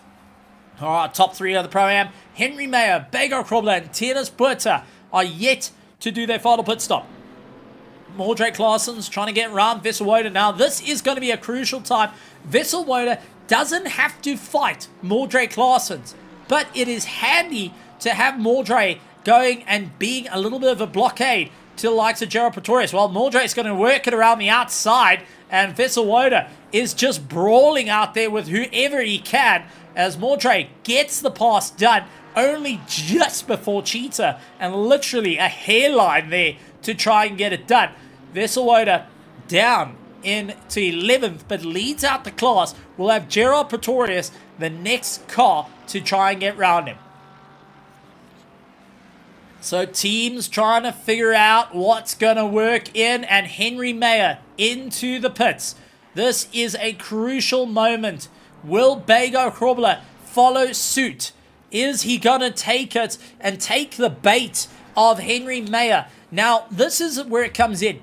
Henry Meyer's opened enough of a gap to Bego Krobler to hold his position, but Bego goes into the pits, and that is not going to be the concern. His concern is going to be a little bit further back. It is not third place Tiernis Berta that is going to be the problem. It is going to be 4th place Fleming Bauer, who's coming into Crocodile and will be on the chase. Henry Meyer's out of pit lane, 9 seconds in the box. Bego Krobler still waiting on those jacks, still waiting to go out. Tiernis Berta into the pits. Bauer around Ingwe. Final corner, puts the hammer down. Is Bego Krobler rolling? Yes, he is. And only just. Here comes Fleming Bauer. This is a race for second place. And Bego Krobler only just ahead of Fleming Bauer, trying to get some momentum underneath him. Bauer will be fighting till the very end with Bego Krobler. So Henry Meyer, 19 seconds up the road. And now Bego Krobler, 2.9 seconds up the road from Fleming Bauer. Tiernis Berta leaves pit lane. Chris Collison comes into the pit lane for the final time. And it is going to be an outright race till the very end. No drivers have got any more pit stops. Oh, Vesselwoda getting it very out of shape. Nearly into the back of Rick Thomas and Mordrake Claessen's, and that would have been a detriment to his drive because just in shot is Gerald Pretorius, 2.6 seconds back. Vesselwoda is in a fight to try and get round drivers, and it's costing him time here. Vesselwoda can lose out the Pro-Am lead to Gerald Pretorius if he gets into the unnecessary fights. He's got to play it smart here. He's got to think what he needs to do. Gerald Pretorius gets past Rick Thomas. Getting past Rick Thomas. Going to try and make his way in through Sunset. Rick Thomas missing the apex, however. Losing a bit of time there. Rian van der Walt losing out the drive to Chris Collison, who continues on. Chris Collison tries everything he can as they fight their way through. So as it stands, 2.5 minutes left of the race. Henry Mayer, Bago Krobler, and Fleming Bauer lead out the pro and overall field.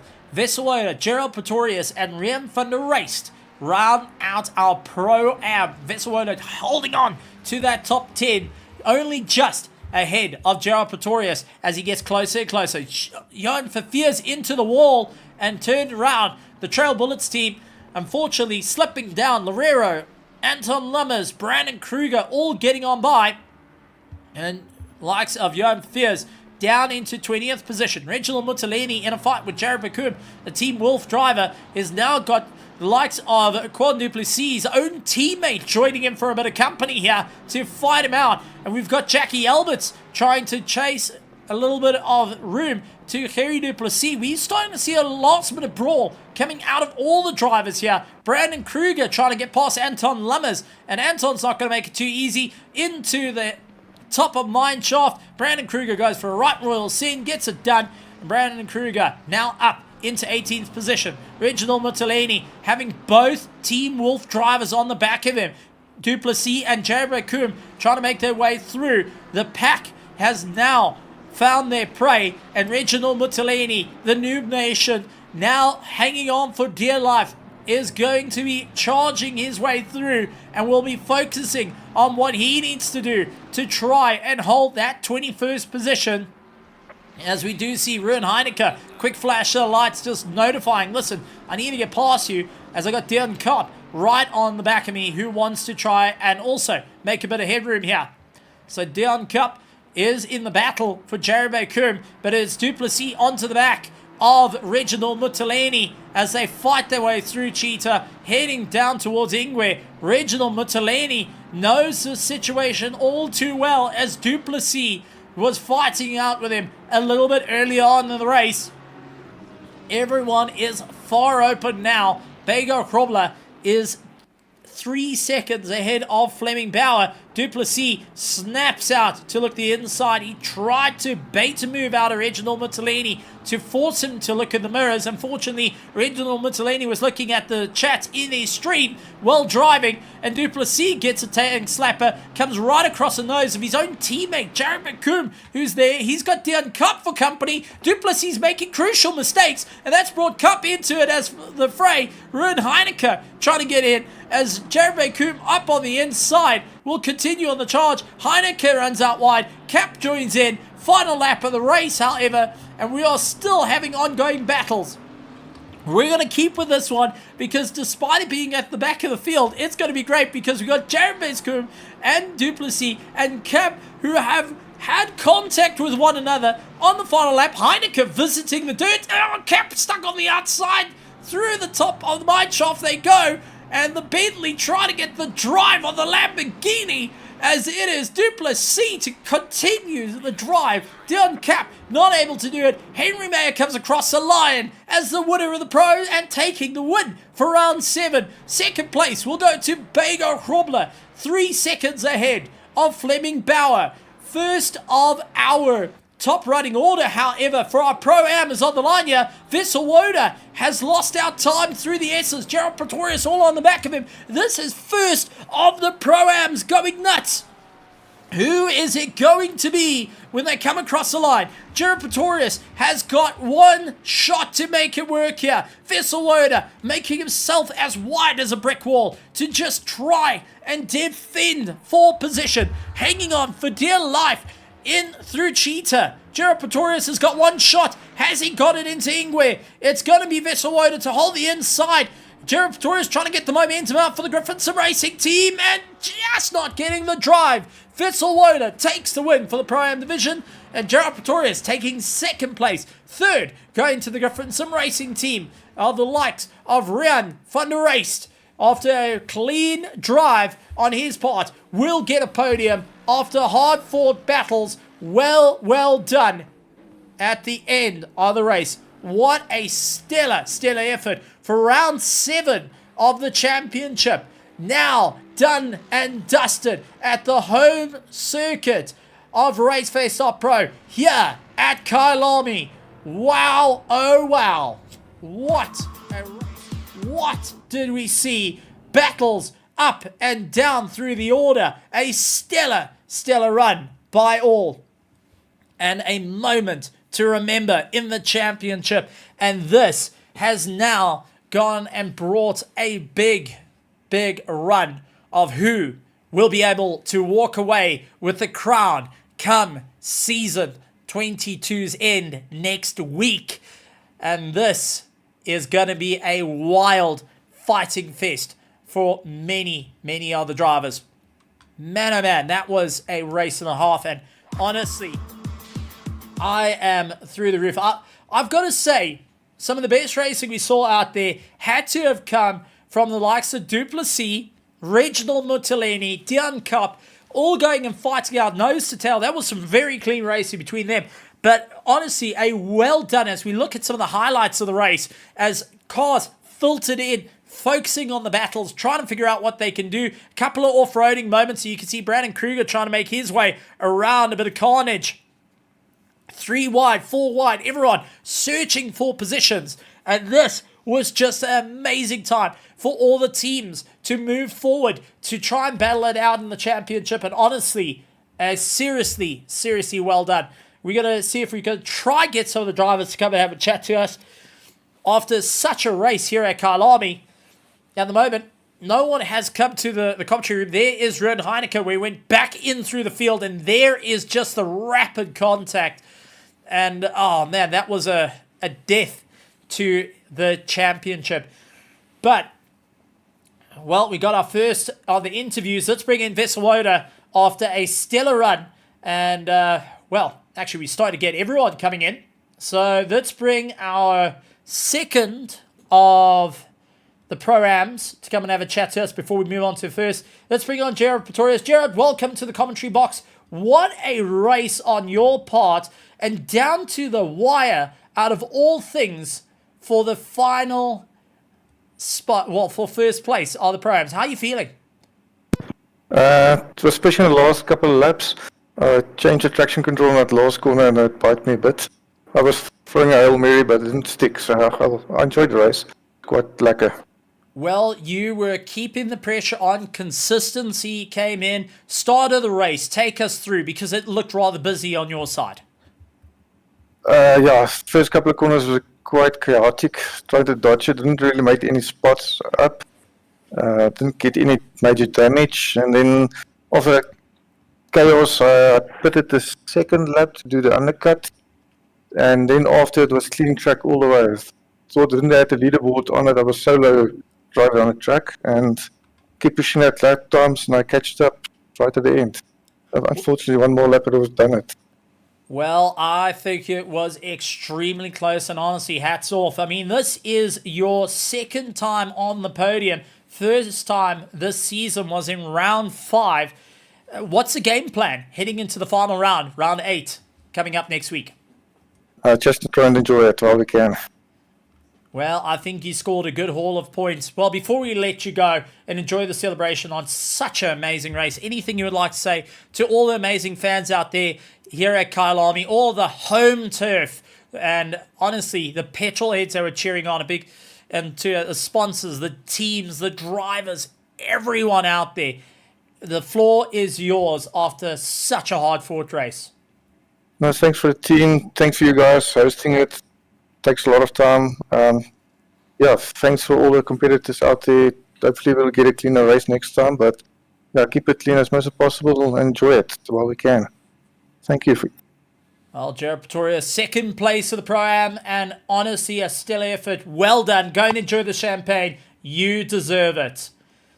That being said, a driver that's going to be happy as can be. Let's bring in Vesselwoda. Welcome to the commentary box. First place on home soil is definitely on the cards. How are you feeling after that?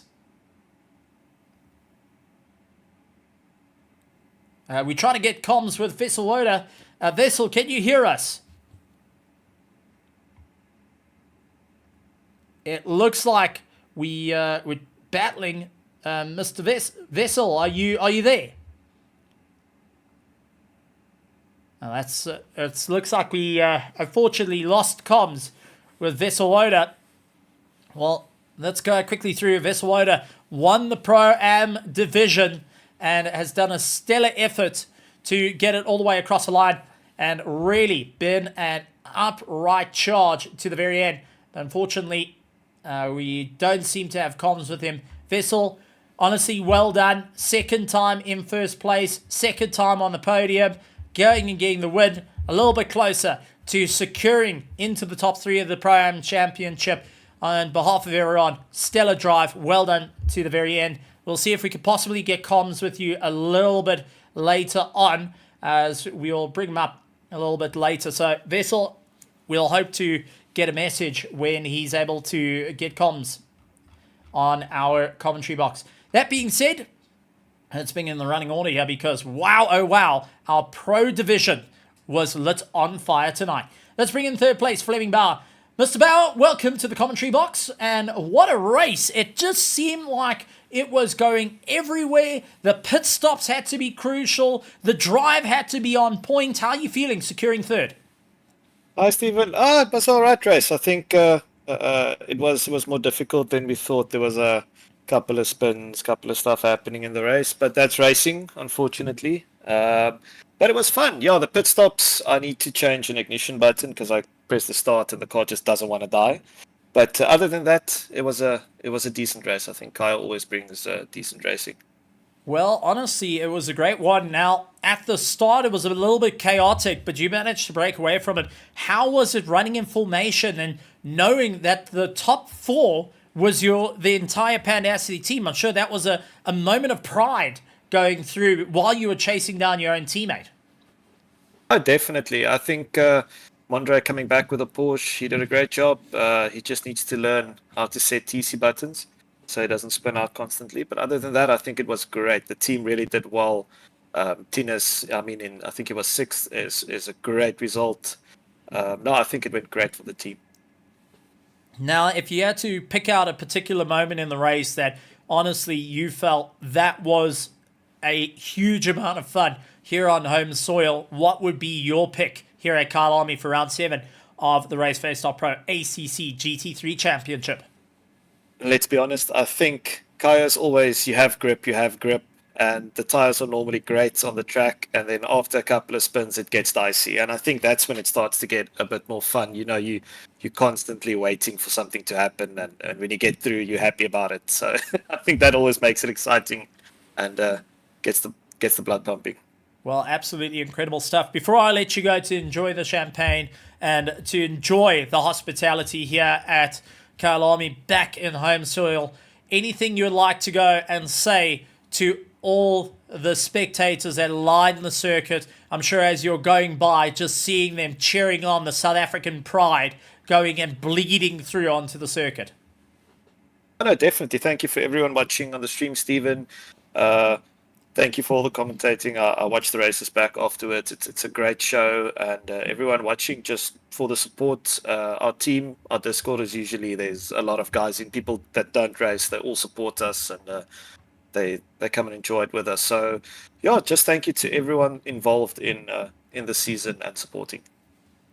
Absolutely well done. Fleming Bauer taking third place here at Kyalami for the Pro Division and third place overall. And well done to him. Next up is second place, Bego Krobler, the Team Wolf coming in. Bego Krobler, everyone is howling the name. How are you feeling after that race? How's it, Stephen? Yeah, I don't know. I think I got a bit lucky there, but we'll take it. Well, let's talk about the nail-biting call for the final pit stop and having Fleming Bauer closing down on you. What was running through your head for the strategy? Because that seemed like a bit of seat to the pants moment for you. Yeah, I spun on my own a lap or so before. But I sort of had an idea what lap times Fleming was doing. So when he went in, I knew if I can do 2 fairly clean laps, then I'll still come out ahead. So that's what I did, and it worked out in the end. But yeah, it was a bit of a risk because the rears were cooked after the spin. So those 2 laps could have very easily gone wrong as well. But yeah, lucky it worked out. Well, let's talk about moments of the race. You had a huge amount of fights in and out through the race. It was never like easy going for you. If you had to pick out a favorite part of the race, what would you be able to say, that was my moment and that I want to have on a wall? Ooh, yeah, I don't know. I don't think it was really that kind of race for me. Like I said, I think I got lucky, but the bit of a fight I had with Andre at the start was quite good in the Porsche, and it was actually quite fun to not just drive around the Porsche like we usually do in the Ford for a change. So it was good to have to work and think how to overtake. That was quite fun. And then I went for the move around the outside and managed to keep it on the track, and then he spun on his own on my inside. So yeah, I think that one was manufactured quite nicely. That's probably the best moment. And then just seeing Brandon coming when he came out of the pits and managing to avoid that contact into turn one, that was also, I think that made the race for me. Absolutely great stuff. Well, honestly, everyone's standing on their feet this evening and the entire Wolf Pack coming out in full force. Anything you would like to say to all the teams, the drivers, the sponsors, the admins, before you jump on the plane and fly over for round 8, the final race of the season going down to Bathurst, and any last fighting words from the Wolfpack leader, Bego Krobler? Yeah, just a huge shout out to you as usual for putting on a great show and giving us a product that we can take, to the world and showcase what we do here. Thank you so much for that. And then, yeah, I'll need to go read the stream comments, the live chat replay to see who this Wolfpack is you speak of. But I like it. So thanks to the Wolfpack. And then, yeah, guys, it was just amazing to see the number of cars on the grid in the second last race of the season. Usually in leagues we have a kind of a drop off as the season goes on. So to see 37, I think it was 37 cars on the grid for the second last race is really amazing. So thank you so much to everybody that keeps showing up every week and keeps putting in the hours to practice and offering up their Thursday night to come race with us all. And yeah, I think stay tuned for the last race. I think it's going to be about 17 points now for P2 between myself and Fleming, and I think it's going to be a humdinger. If you look at how the points are structured, if it's about the difference between first and fourth, so still a hell of a lot to race for in the last round. And especially at a very, very technical circuit at Bathurst. Bego Krobler of the Wolf Racing, well done on a stellar second place. Go and enjoy the champagne. Go and enjoy the hospitality. And I know there's a couple of brides out there around the circuit. Oh, absolutely. Will do, Stephen. Thank you. Bego Krobler going, having a bit of fun. But that being said, put your hands together, shout out loud, bring out those vuvuzelas and show that South African pride and show the world where we are here at Kyalami. First place for the Panacity team, Henry Mayer. How are you feeling getting the checkered flag for the class and overall at home soil here at Kyalami in South Africa? Stephen, that's our home win, so I'll take it. It always feels better winning at home than anywhere else. Well, it was a stellar drive on your part. Not an easy start, however, where you had your teammate putting a bit of pressure on you. What was the communication there? Because it looked like you guys were working together to a point. We were, at the start, I told him, please don't bump me, and he did bump me. So yeah, it started out quite fun, but then we just wanted to work together and build a gap, and it seemed to work in a way until a certain point where it didn't go to plan anymore. And let's talk about the race. Once you had that little bit of breathing room, taking a look at some of the battles that you had to try and navigate through, was there any concern of getting in the way of other battles out on circuit and possibly having your race compromised? No, actually tonight I didn't have that many back markers, I think. For some reason, I think the pit timing and everything just cleared it up a bit. And with all the accidents, a lot of the people had to pit early. So actually, traffic wasn't that bad tonight. Well, a big one on that. But working out the points, and this is provisional, but I don't think it's changing. Henry Mayer, you are the season 22 champion after your win tonight, and will be walking home with a trophy at the end of the season. Proudly sponsored by SBR, Virtual Motorheads, Rhino Utility, and Simulator Cave. How are you feeling with that one? Because taking the checkered flag here at South Africa has secured your championship for the season, and all that you need to do is pitch up and race next week, but you are bringing home the gold for season 22 for the Pandacity team. Yeah, I'm hoping the Pandacity signing bonus comes in a bit now. But yeah, my plan was to finish it tonight because I can't race next week. I'm not at home. So I had to get it done tonight. So I'm really happy and grateful for that. Everything went well. Well, honestly, a very stellar drive for. Let's take a recap of your season, since we're not going to have you in the commentary box for next week, but you are the champion for the pros. First round, you took second place, followed by first in round 2. Round 3, another first. Round 4, another first. Round 5, you came third. Round 6, you've come first. And now round 7, you came first. It has been an entire season at the sharp end of the field, fighting it out. You know, re-looking at the entirety of the season thus far, what has been your standout moment for your sim racing career? Yeah. Maybe last week.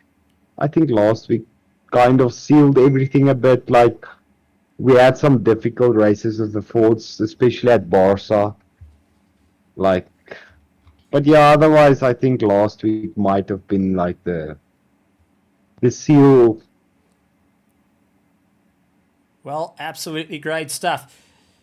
That being said, before I let you go to enjoy this champagne, to walk off into the distance for the season 22 champion of our pro division here at Raceface.Pro, anything you would like to say to all the fans out there cheering on that have been behind you throughout the season, flying across the world, to all the drivers, the teams, the friends and foes you've made out on the circuit, battling throughout the season, to all the sponsors, admins, the stewards and such.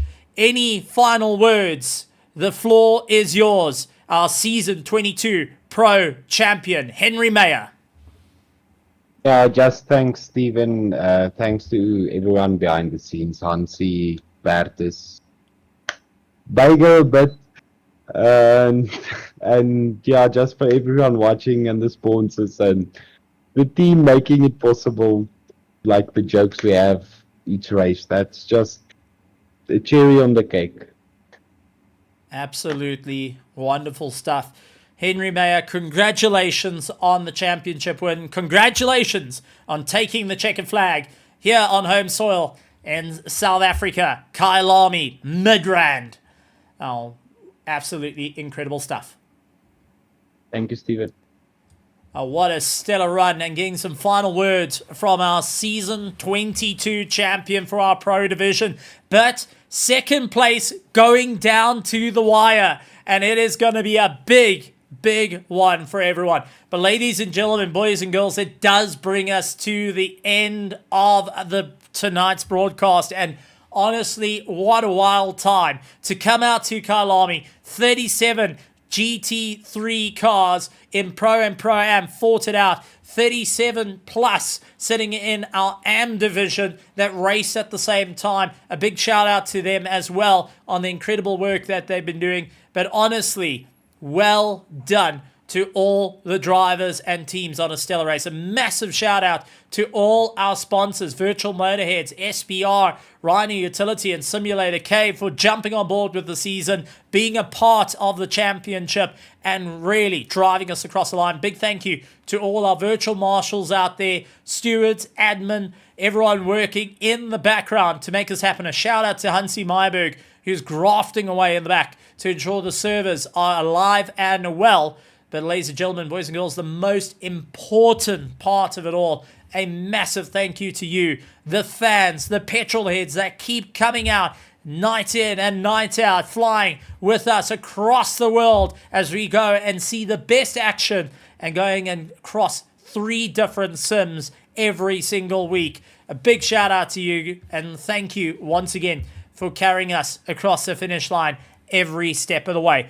But ladies and gentlemen, boys and girls, make sure you hit that subscribe button. Hit the like if you enjoyed tonight's broadcast. We'd love to get that feedback. Let us know what was your favorite part of tonight's race and who do you think is going to be able to fight it out for the Pro-Am win in next week's race and also second of the Pro in the battle between Bago Krobler and Fleming Bauer.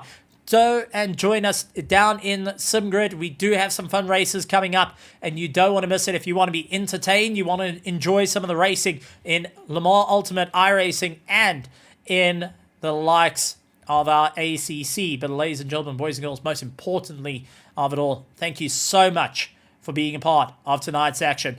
And like always, you can say it with me. It's a good morning, good afternoon, good evening, and good night, everybody. From THT Production, my name is Stephen Koenig, and we'll see you next week for the final race of the ACC GT3 season here at Raceface.Pro.